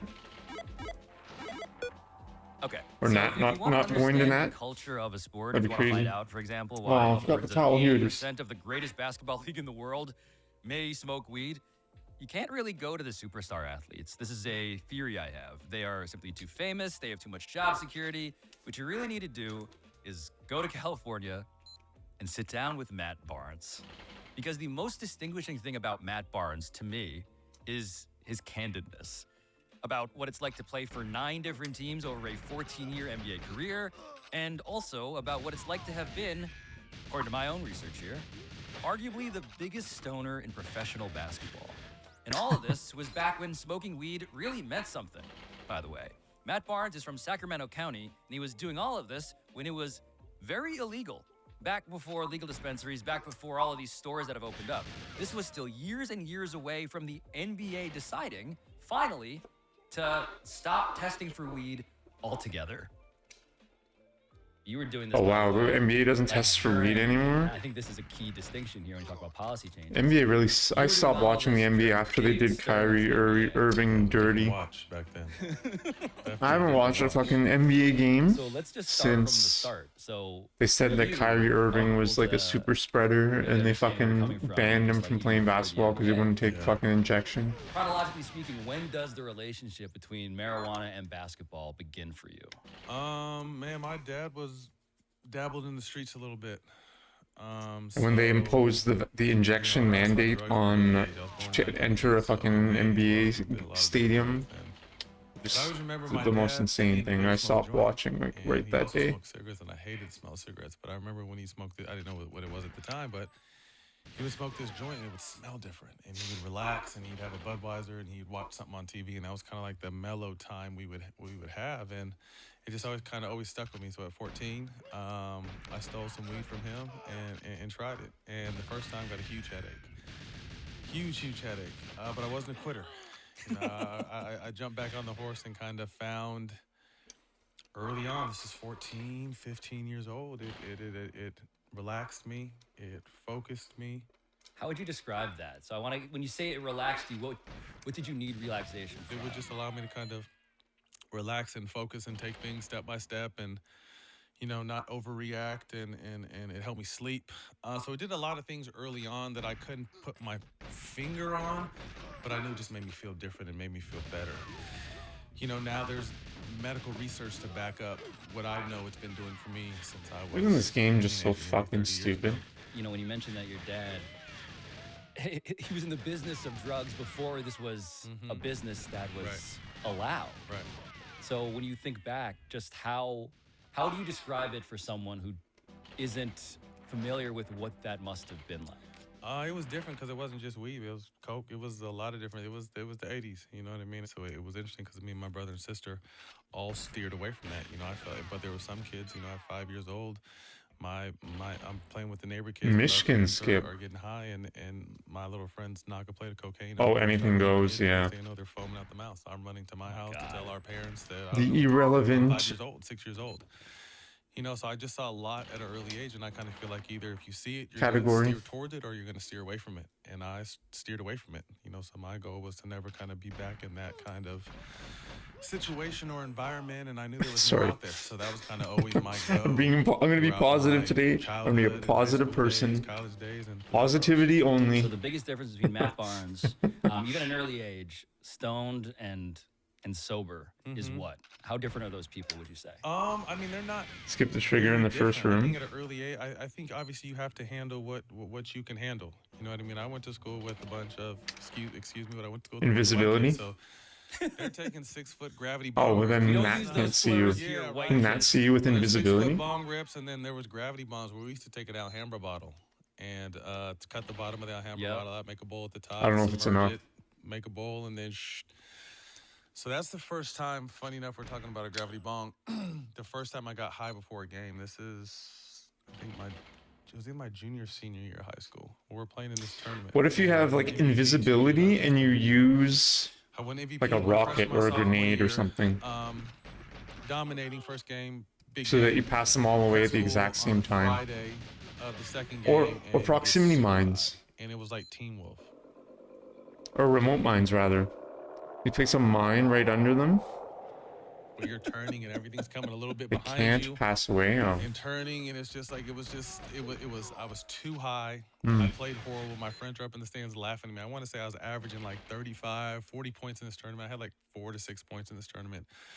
Remember, I airballed 2 layups. It was bad. So I say all that to say, like, I had to figure out what worked for me. Right. You know, how much, Right. because, you know, maybe it's more for me and less for someone else, or less for me and more for someone else. Interesting. So I kind of just found what my. What if you use like was, two? first of Is there a all, way to by use doing it, 2.x and then what was to my tolerance level get to a do guard to stuff come open the door? and do it at the Probably same time, not. 'cause I have to be responsible with it. Right. So the first You time know, that you shoot in the cutscene or some shit. when you went Teen Wolf, deep waters. Was there a thought as to like, I'm gonna see what this is like. I'm gonna try. Guard this does. out. Oh, he does. You're right. It was gonna He stay that does. long. Like It was an accident. That It is happened true. at 1:30 and the game was at 7. I was still just loaded the whole the whole day. I was just loaded, and it just, I could cold water, pool, nothing could shake it off me, and it was a lot.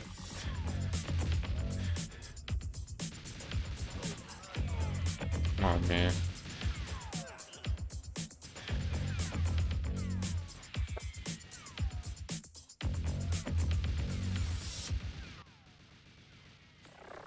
When do you realize the Goldilocks of this, Hmm. right? Okay, too hot, too cold, but just right. Yeah. How do you figure out? When Interesting. do you figure out what just right feels like?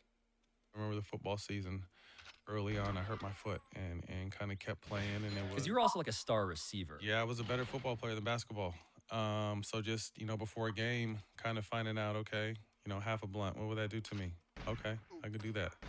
And then, you know, it eventually got to, throughout my career, what I would smoke, you know, whether it was the blunt stage or the joint stage, a joint or a blunt before the game. And when did you decide Interesting, it's a brother. blunt or a joint? Wiz Khalifa actually changed me from blunts, because I was a Swisher Sweet guy for like 20 plus years, and those things are just, whew, those are heavy on your lungs, but you don't know Right. how heavy they are until you try something else. So again, I'm someone who, during my time, I prided myself on being really well in shape and never getting tired and always running. So I didn't realize how heavy blunts were on my chest until I switched over to joints. Compliments of my guy Wiz. He just, try this, tasted better, cleaner. It just didn't feel as heavy on my lungs. So I probably crossed over in 2015 and haven't been back since.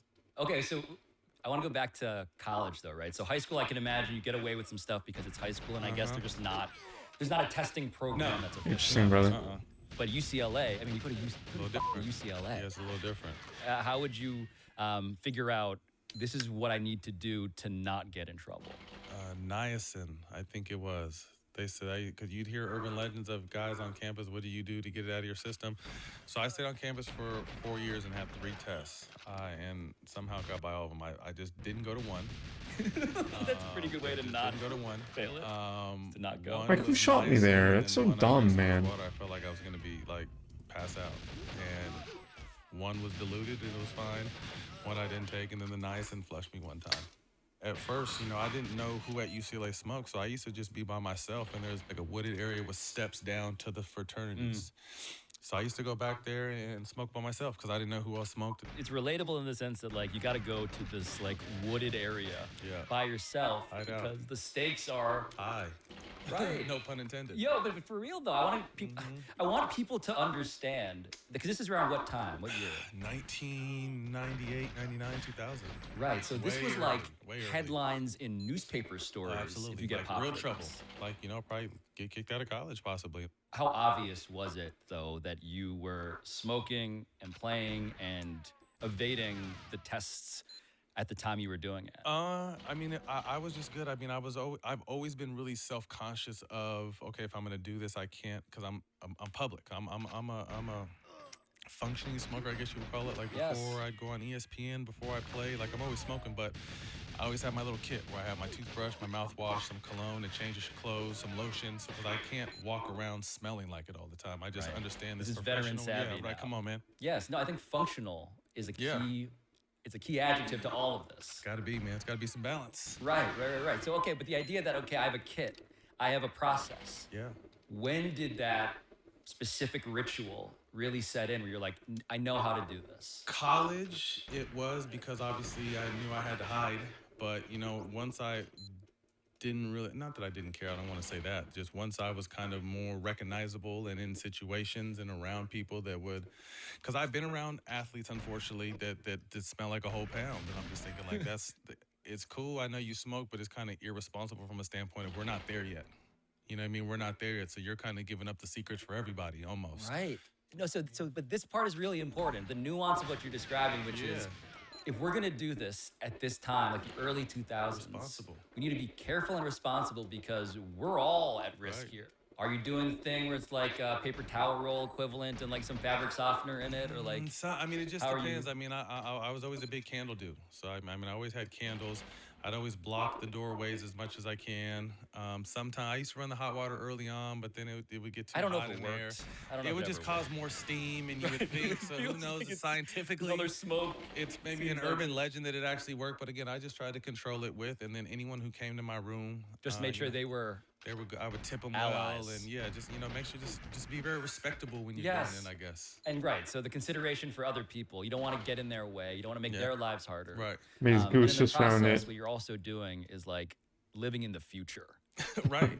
So the idea that you get to Wait, the accident, NBA, yeah, and there's really. now That's gonna pretty be this wild. Testing program. That is pretty And crazy. The reputation of the program again, this is f***ing David Stern's NBA. So this program's reputation, did it even begin to scare you out of trying this? I came in the league early 2000s, and it was everyone got drug tested during training camp one time. So it'd be a fact where everyone knows, okay, training camp starts Monday, Thursday, the dude's coming, and everyone's getting tested. So we would have our blunts or our joints rolled up in the car as soon as we get out of practice, like cheersing each other in the parking lot still.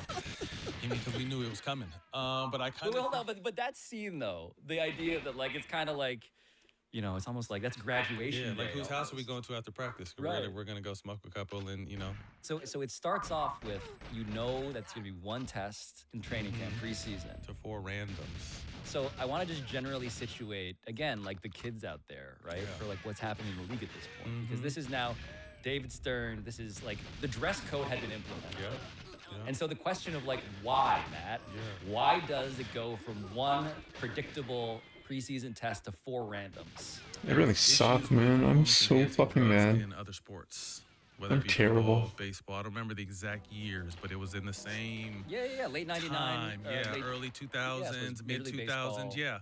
So they know there wasn't really a steroid issue in the league, but a league that's predominantly black, what is the stereotype drug that most black from back in the day, from rappers to street dudes use? Weed. Right. That there wasn't a steroid problem. We weren't getting to like football and baseball tested for steroids. What can we test them for? Weed. Right. Parallel to the dress code in its own way. Kind of, how do we clean up the image? Under looking at our demographic, predominantly, 70%, if I'm not mistaken, somewhere in that a black. super majority, yep. And it was funny to say all that, Pablo, because I remember I did fail a few times. You get 3 strikes. I was on like 2.75. A couple fails. You get a couple of. If you know it's coming and you're not prepared, you can turn yourself in. So I turned myself in. Luckily, they let me turn myself in twice. That's why I say you're only supposed to be able to turn. One, you get out of jail free card. Like, hey, you're coming to test me today. I don't have my drink. Cliff, Dirk. I'm coming home, baby. I'm coming back to the drug program. You know what I mean? So I'm coming back to the drug program. So Cliff and Dirk, in case you were wondering just Holy then. fuck, this is really Cliff fucking and Dirk are the retarded. names of the people who run the NBA's drug program, which I needed to clarify with Matt by text afterwards. And Cliff and Dirk and the NBA first started testing for weed back in 1999 during training camp specifically. And as Matt alluded to, as a result, everybody knew when the test was coming. This may explain why only 12 active players out of 430 that first year tested positive. A super low number that the league publicly celebrated as proof that this whole slate of off-court marijuana possession incidents in the 90s were absolutely not reflective of the reality of the NBA. But in the 2000s, the NBA instituted what Matt has referred to as those 4 random drug tests, which meant that if you ever got a third positive test, that third strike, you got suspended for 5 games. And then the league would start adding 5 more games to each ensuing violation after that. And so Matt Barnes failed 1 test in 2007 with the Warriors and a second test in 2014 with the Clippers. And so instead of testing positive a third time, he just chose to re-enroll with Cliff and Dirk preemptively. But I found out, towards the end of my career when I'm in there, from the superstars to rookies are in that program. And I remember at one point they told me more than half the league was in the program for cannabis. Half the league, 250 plus guys are in the. I don't know who. I know some of the people because we were teammates at times or whatever. But a lot of people for that. Period. Right. Which is, I think, a staggering thing to realize on a couple of levels. So it's staggering on the level of like, okay, so what you're saying is that more than half the league has been involved in the program, meaning they have gotten popped or been summoned to the league office on a watch list of some kind. But what that also says is that beyond, okay, it's catching people, it's the prevalence of this. Was that surprising to you when you heard that it was more than half the league? Yes, because it was just that many people in the in a league of 400, a little bit over 400 people. Well, it's like a silent majority. Right.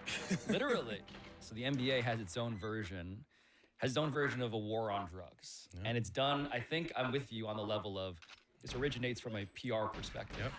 Yep. And manicuring of an image to make it more friendly and comfortable for... It's family. Family-friendly mainstream America is the theory, right? Yeah. But when it comes to those tests, the test that is getting more than half the league involved in this program, who are the people doing the testing? Oh, it's a company they hire. I can't even say what we used to call these people. Why? Why can't you say it? Just because we're in a different climate now. You got to think. We used to, we call them, for a better word, watchers. Because they would really, it came to a point because there was a point where Fucking so fucking laggy, like so, like fuck you. Because the policy's completely Exactly. gone, but No, we can talk about it people now. used to have the fake, the prosthetic penises. The Wizinator. With the someone else is peeing it. And that was what got you, that was urban legend. I heard about that in high school and first getting in college and this, and you don't got the fake. Like, nah, bro, I don't got the fake. Sorry. The Wizinator is a lifelike prosthetic penis designed to simulate male urination. It is very easy to use and available in white, black, and Latino skin tones. And then it would be a situation where sometimes you would just turn a cup of pee in so you can have someone else pee for you. So, I mean, obviously it started to evolve and they took it more serious. So it got to the point where you had to drop your pants down to your ankles and someone would, like, if this is me peeing right here, there's a watcher like... This is Matt Barnes taking the podcast microphone and staring at it at an arm's length. Yeah, it's barely an arm's length. Like, they're that close to you and they watch the pee come out of your body. You know what I mean? So which is to say that the Wizinator became, and the chain of custody of urine became such a threat that they were like, we gotta see it come out of your actual, at the source. We got it. Pablo, I kid you not, there's been twice in my career where I had to shit and give the pee, and this person had to come in the stall with me because they wanted to make sure that I wasn't. So I had to put the cup down in here while I'm shitting, and I would have to pee in a cup. Like if I'm and lying, that's just nature calling. If I'm lying and flying, I'm just like, I'm not gonna be able to pee without someone else coming out, so I'm gonna have to go. And it happened twice in my career. And they were there. They were there, man. So it was serious. I didn't realize that I would find out that Matt Barnes shit and peed in front of a drug testing NBA employee twice. Yeah, I don't even think it's. Yeah, they work for the NBA, but they're an outside company. So so as in they show up How The and morning when? of, they have to. So the morning. So it used to go. So once we were in the 4 randoms, we would get a call the morning of from our trainer. It used to say who was on the list, 4 to 5 guys, and I think they got hip to that, so they just started saying, okay, just 4 or 5 guys, but we're not giving you any names till we get there. So there could have or may not been trainers that got paid to say who was on the list so we can prepare. I can't confirm or deny That's that. right. May have Allegedly. happened. May have not. Allegedly is the word. So it got to the point now where it's just, all right, most teams are in group chats. All right, drug test guy to here today. So I would just always, every time that happened, which is probably, 10 times a year, 8 times a year, I would have to treat it like I was getting tested. So I always had a drink on me, so I'd have to get up early. I would take this nasty drink, then I'd drink 3 big bottles of water. You're like entering ghost protocol. Right, it's tough because especially you got to think if it's a game day or a practice because you're so bloated from having to take this shake and then drink all this water and then you have to pee 3 times and then you have a 6-hour window where you can pee clean. Right. And I did that for almost 15 years. But you were ready. It was like people have like a on to-go call, bag. On call, so I'm eating clean. I'm eating a lot cleaner, so you stay lean, so you get out of your, because they say on average is a month. Right? And well, the THC gets stored in. Yeah. in But they fat, say too. on average it stays in your system for a month. They say it stays in your hair a little longer, but this is pre being accepted. So it's just like I'm eating clean after the games. I'm in the steam room, or after the games I'm even doing Come on, a workout man. just to sweat more. So it was a real job to do it. I imagine at a certain point, these guys who are like contracted with the NBA, who are watching you shit in a stall with you, watching your dick in the most real way. That sounds violating even talking about it. It sounds insane.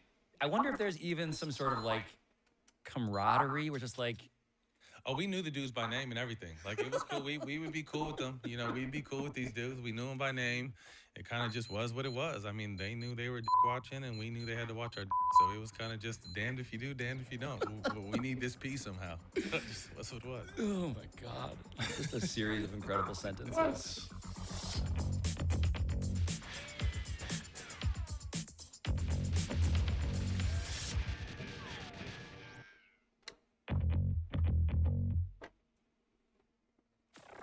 When it comes to the estimates of like how many guys are enjoying cannabis in the league at the time that they were playing. So I've seen a couple of estimates. So obviously the most, I think, direct one is your estimation that more than half the league per these testers were in the program. But then, of course, Al Harrington is saying probably around 70% of the NBA when he played. Kenyon Martin was saying, Kenyon Martin played from 2000 to 202015, overlapping with you in large part. He was saying that.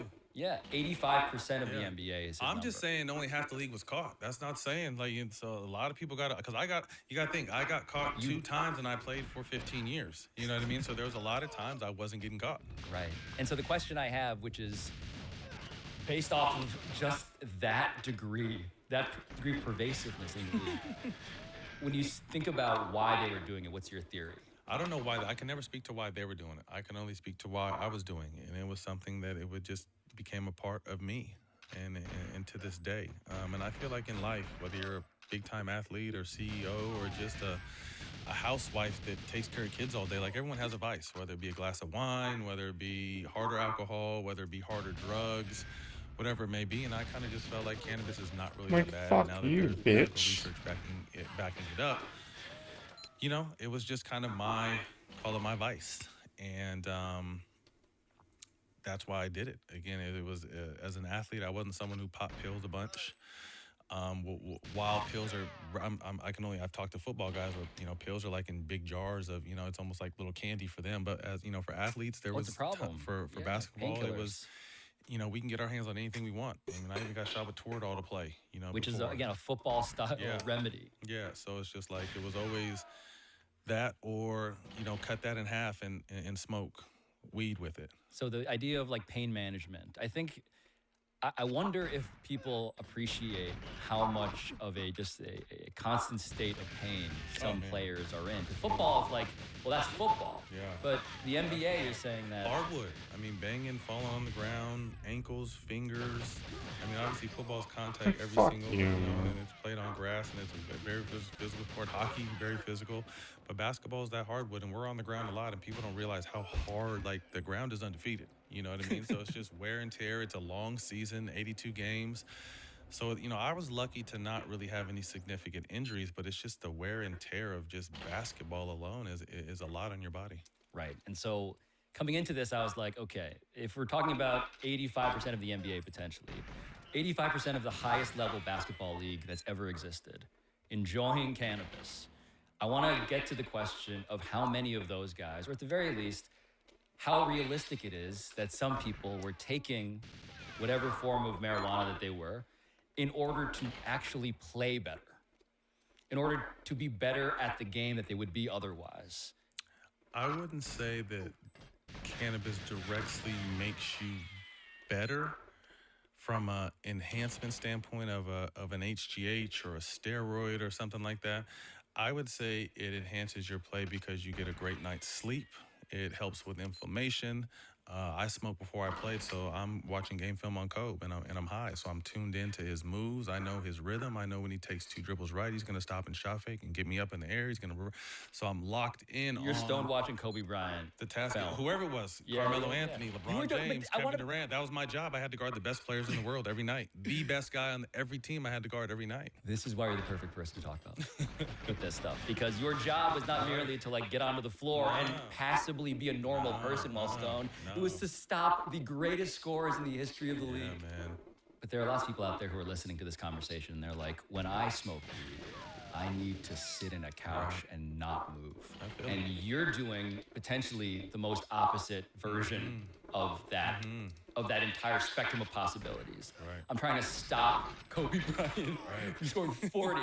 You're trying to stay awake watching the rest of Oppenheimer. Right. It worked for me. It worked for me. You know what I mean? But there's times at a time where I would be getting. I'm not gonna lie. Again, it did a lot of things for me, mentally, focus, sleep. You know, anti-inflammatory. But there's time, Pablo, after just a crazy day of games, stress, or family, or issues, or I'm in TMZ and on Sports Center, and I'm fighting with my former teammate, and I'm getting a divorce in front of the world, but I still got to play. Like sometimes You're getting name checked by Kanye, Matt Barnes. right? I'm about to drive 90 miles like Matt Barnes just to whip a ass. So I mean, sometimes I do just sit back on the couch, man, and just smoke and get high, and just kind of just allow things to. As your God-given right as a human Come on, being. man. Absolutely. God is good. But the question of the science of this, right? Of like, what does marijuana help an athlete do potentially? So I've been reading into the science on this. We've talked to a couple of scientists.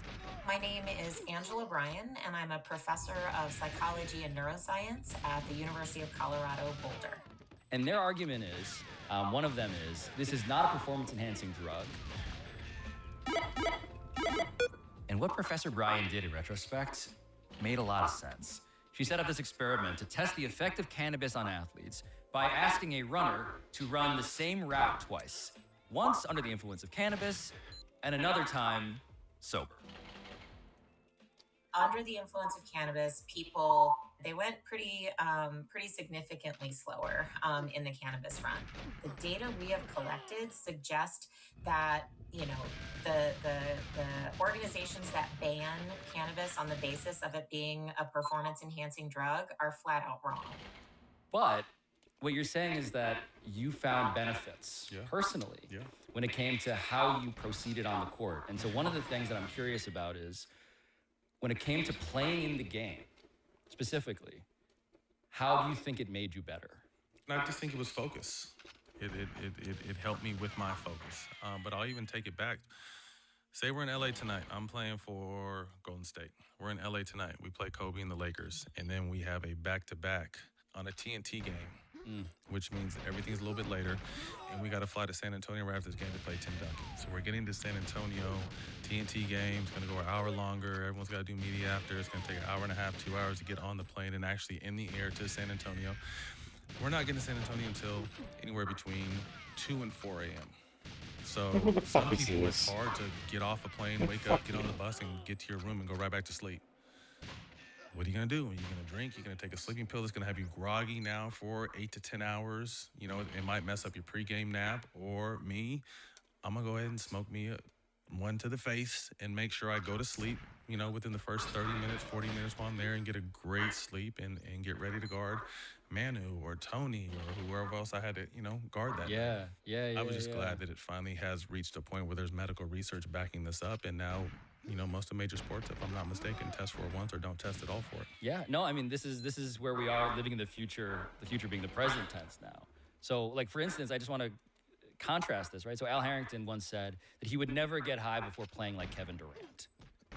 But Al was my dog, so Al didn't even start smoking until like late. Al wasn't really smoking during the days like where we were, and that's the only reason I'm talking shit, because that's our guy. Yeah, of course. But it was, some guys didn't, like Steven Jackson. That's someone I can say that, he was smoking while he was playing. He didn't smoke before games either. He after games, he would blow it down with you.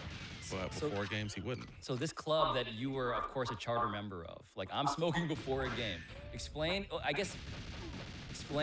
that ritual was. So it would be, first of all, explain the post-game Like, ritual. fuck you. Or whoever's a smoker on the team, after the game, we're burning it down. Great. Sometimes watching game film, sometimes, order some food to the house, kick it, get ready to go out, or whatever the situation may be. Day of depends. If you're on the road and there's a couple guys that smoke, I've had guys come to my room and after shoot around, we'll go to shoot around. Shoot around's 11 or 12 o'clock for an hour. We come home, I'll come home and, one of the teammates will come over to my room and we'll smoke one, and then I'll take a nap, I'll wake up, take a shower, eat, and go to the game. So within probably if I'm smoking about 1 or 2 in the game to 7, within a 5-hour window. So it's not like I'm smoking on the way to the game, but it was something that I would smoke, and it helps me take because I like to take like 2-hour pregame naps, sometimes 3-hour pregame naps. Help me take that nap, wake up, feel refreshed, get in the shower, eat, and it's time to go. Right. And how set was that process? That was 95% of the time. Wow. And so the question of focus, I want to get to that because it's interesting, right? So as much as science is saying you're not going to get the benefits from I don't know, I might weed as you would play another half hour. steroids, obviously.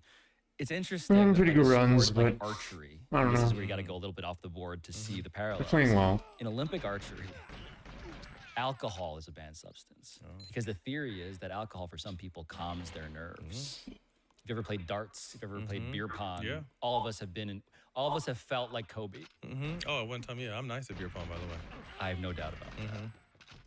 Even if I have to keep my elbow behind I was going to say, the elbow rule is a big, I would be enforcing the shit out of that. Yeah, I get it. On you. I'm ready for it. Next time we hang together, That's we're right. playing beer That's pong. right.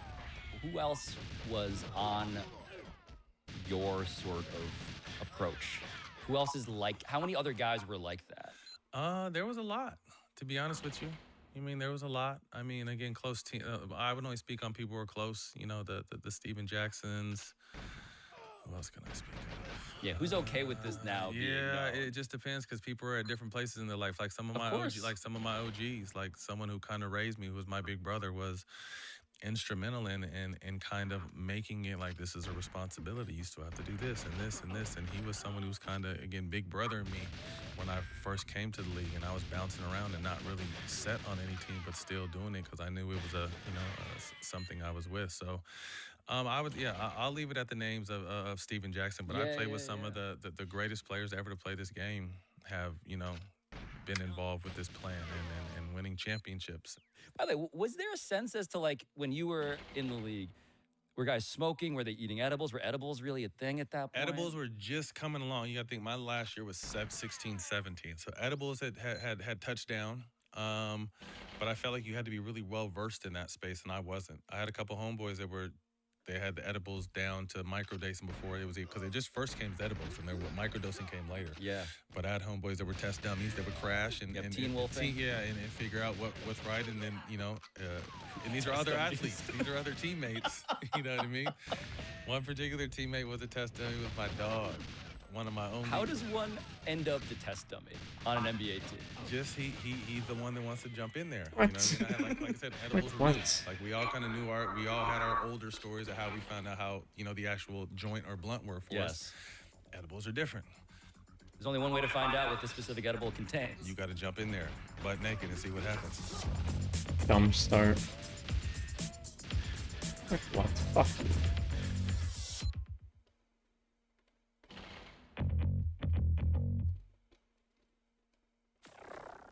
But I want to get to the question of like, okay, some people, they have a little bit of weed and they have a laughing attack, and God bless those people. Love it. But at the same time, for you, your reaction time wasn't slower.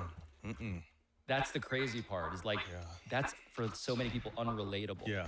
Well, and then all this stuff, the psychedelics, the cannabis, the alcohol, everyone is different. So how it affects you is different. I was never a huge drinker, but I know that no matter what, I can probably take 5, 6, 7 shots and be okay because I'm 6'8", 240. You know what I mean? My body's different, and I completely know my body. You know what I mean? I know that I can smoke a joint or two and be completely fine. You know what I mean? So everyone is different. You know, someone with the same makeup may not have that type of, but again, all that is a tolerance. So this stuff hits everyone different. So I would never, this is what I did because it worked for me. I don't know what works for you. Right, you're not prescribing. No, I'm not a doctor.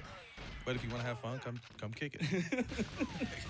When it comes to the strain, sativa, indica, what's part of your I was always an preference? indica guy because sativa was fairly new. Like it kind of caught on when I kind of started hearing about it. Was like maybe 13, 14, 15, but girls were kind of smoking it when it was first coming out. So I tried it and it was cool. It's a different taste. It's obviously a different type of high, but I've always been kind of a indica guy, which is, the OGs, the purple, the kush, that kind of stuff is what I grew up smoking. Obviously, it's gotten stronger and better over the years, but that's the relaxant as opposed to the upper of a sativa. But on the flip side, it's just it's whatever works for you, and everything now is it's a hybrid because they're crossing everything now, so everything is a little bit of everything now. So it's really your preference. But yeah, I was more of an indica guy because that's what I grew up on. What about your coaches in the league? How much of a understanding was there? The only coach I really think had an understanding and cared to have an understanding was Nelly. Nelly was super cool. Nelly, Don Nelson. And Don Nelson from the We Believe Warrior team. Right after we beat the Dallas Mavericks. On motherfucking Nelson, what a legend. That guy's such a legend. And Nelly had the whole penthouse. So we went to Jack's, me and Barron, a couple other people. Pre-game because we're going to hit the city before we go out, and Nelly wanted us to come up. So Nelly, again, has the whole top floor, penthouse, balcony, everything. We come What a up there. ridiculous apartment complex So you're describing. dope. So dope. Go up there, and right when we walk in the door, Nelly's like, "Hey, fellas, Woody's in the back rolling doobies." I'm like, what? He's saying this is from, there's some Hollywood stars there, probably executives from the team. We're like, holy shit, what did this man just say? Yeah, Woody's in the back. And we go in the back, and Woody Harrelson's rolling up joints. So me, Barrett, and Jack go in the back of our coaches on our coaches' balcony during the playoffs. We're still in season, and smoke weed with Woody Harrelson. So Nelly, you discovering that Woody Harrelson was hanging outside of Nelly's apartment. Yeah. How much of a surprise was it that Nelly was that kind of a smoker? Or did you know that by that point? I didn't know that Nelly was really smoking. Nelly was just Like, what is this animation? Like, fuck you. Practice at 10 or 11 o'clock with either a beer or a coffee cup. Sometimes it's coffee, sometimes it's Crown. And then his dog that would piss everywhere. You know what I mean? So Nelly was just so with the flow that he just didn't give a shit. I think he knew that, let these guys do what they need to do because, as long as they show up, we're good. You know what I mean? As long as they're staying out of trouble. Come on, man. It feels This like fucking historically guy, the dude. turning point in terms of just like, at least my understanding of how the NBA felt about this. It was an interview actually that the aforementioned Al Harrington did with David Stern. And again, we've been talking about David Stern's NBA this whole time. David fuck Stern is and this Adam nonsense, Silver. man? Adam Silver was David Stern's deputy, but David Stern was mafia boss. Yes. The Iron Fist. And maybe Adam has a velvet glove around that Iron Fist, He's but got David Michael Stern. Jackson's glove. But David Stern was a terrifying person to everybody. And so when Al Harrington has David Stern basically on this couch with him, talking about what the next phase of the NBA's weed policy should be, David Stern says something that I truly, when I first heard it in 2017, needed to rewind. Marijuana is now in the process of being legalized. Fuck you, David Stern. Rest in piss from dead motherfucker. Look at this fucking fat piece of shit. It's about deciding to take it off the banned substance list. What a fat, ugly piece of shit. Than other subjects that may work or not work with particular players. I'm now at the point where personally I think it probably should be removed. Al Harrington should just fucking He basically choke says, him and pop I his don't think it fucking should head be off. criminalized anymore. The watchers can all stop watching. Find a new job, fellas. And it was big. And again, 17 was the season I retired. So, I mean, obviously, shout out to my brother, Al Harrington. I definitely think opening that door was Al and rest in peace, Commissioner Stern. And, saying at this point where we are as a, as a world, as a culture, as a sport, I don't think it should be banned. And I think that was the beginning of people starting to talk about it. It all came to a head during the pandemic, where, if I'm not mistaken, they didn't test in the bubble. Yep. And after that, They just it was kept gone. on saying, we're not going to do it. It seemed like when you listen to David Stern's words, what he's saying also is basically like, look, it's not just the culture that's changing, not just the science that's now becoming clear, like the economy around this is becoming clear. And that part, the part about like, oh, by the way, now the owners can get in on this. That always felt like the actual quiet subtext of all of this, which is we can make money on this now too. You can make money on it. Yeah, I mean, I don't know how many got involved as behind as Like, managers, fuck. but I know a lot of players. You know, you mentioned one being KD, and I remember Like, KD what and I the used to have fuck, talks, and they said man? it's going to be more socially acceptable if a superstar would ever. Oh take that man, stance. I'm gonna stop playing pretty soon, honestly. Yeah. And you're just fine. I'm actually high right now. I think he's kind of been that star that has kind of not come out and just, I'm a smoker, but he's invested in it. And Yeah, he's got a Weed Maps deal. He's got to deal with Weed Maps, and you know, him and Rich Kleiman have been very strategic on the way they do it. But you know, it's like I said, some of the greatest to ever do it, some of the greatest in the game to rookies have all you know kind of fallen to it. And before, you know, you think about you being a rookie and getting, you know, a test, and the team finds out, you know, you're really risking your job at that point. So I just think it's come a really long way. And as someone who risked a lot during my career to do it, you know, I'm just very happy that these guys don't have to worry about it. So the CBA, the new collective bargaining agreement, in April 2023, it was officially decided that after the pandemic and the bubble, into just like kicking the can down the road of like, okay, we're not going to test in 2021 or 2022, 2023, finally, it's codified. Like, the era is over. It's out of here. It's dead. And it also, relatedly, inside of that document, which is like almost 700 pages, is interesting. There is now text that allows guys to, as you alluded to, have stakes in various companies. And it just seemed like at that point, it didn't even feel like a thing. As much as you guys were behind the scenes, like trying to create momentum towards a change, by 2023 in April, and the CBA being codified that way, it didn't even feel like a fight. That's the crazy part. Like, it wasn't. You would think it would have been a knockdown, drag out. You know, guys are standing for it. People, the traditional ownership versus labor versus management. It seems like, oh, everybody realized this is fighting. I hate this fucking game. That's turned a long time ago. Wasting our time. Who shot me there? I passed away everybody. And Like, that's the fuck funny you. part about doing an episode like this now. Of course, it's like, you know, in celebration of the holiday coming up, of course, 420. It feels appropriate, but it also feels like, I mean, truly, like America's attitudes towards cannabis have changed so dramatically that it just feels. I live in New York. I said this to you before when you visited the city. I'm like, I walk around and there's nothing stopping anybody from. It's not a big deal. The science of it now, right? So there are all these scientists who are saying we don't think it's PED, but we also want to acknowledge that there just isn't enough research into this. We want to do more controlled studies where we compare forms like edibles versus, you know, vaping versus smoking, so that we can really answer some of those questions about the impact they have on lung function, on breathing, and on how the exercise feels. As crazy as the attitudes changing so dramatically towards like, also like family friendly now. Yeah. Weed is more family friendly than it's ever been in ways that are unthinkable to people who lived through the 90s, obviously, in your case. But Yo, what's up, Miss it's Sandoval? also How are you, still a Christian? Scheduled federal What's up, Christian? Schedule 1 drug. Yeah, it's crazy.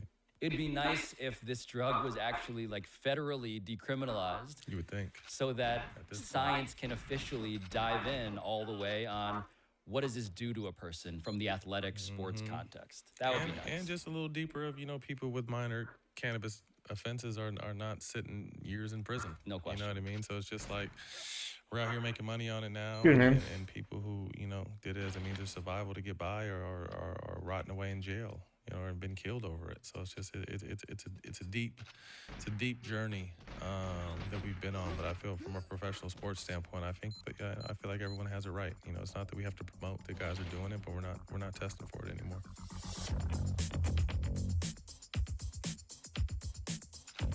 Thanks.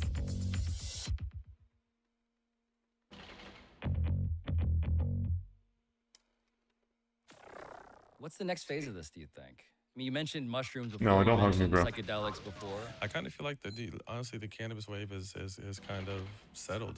Oddly enough, I mean, it was the green rush for a handful of years. If you got in, you know, early teens of the 2000, 12, 13, 14, and it was, hit an all-time high, and then it's definitely settled, I would say, in the last 3 or 4 years. It's not that big of a deal anymore. I definitely think psychedelics are really buzzing right now, and guys are taking their cannabis money and investing in psychedelics. The world is just really open to some of these now that there's a little bit of research behind it, and people realizing the benefits from it. Oh, man. To bring it all the way back around, the question of whether weed is a PED. So it's a more complicated answer than the one that I was assuming you might give, which is to say that you did it in a way. How many times have I told you fucking don't, like, you're not, like, just, like, I fucking hate this guy. I really fucking hate this guy. Helpful. It was performance enhancing in a sense that's not the same as I was stronger or I had this mental state even that was more advantageous. It was the way that you found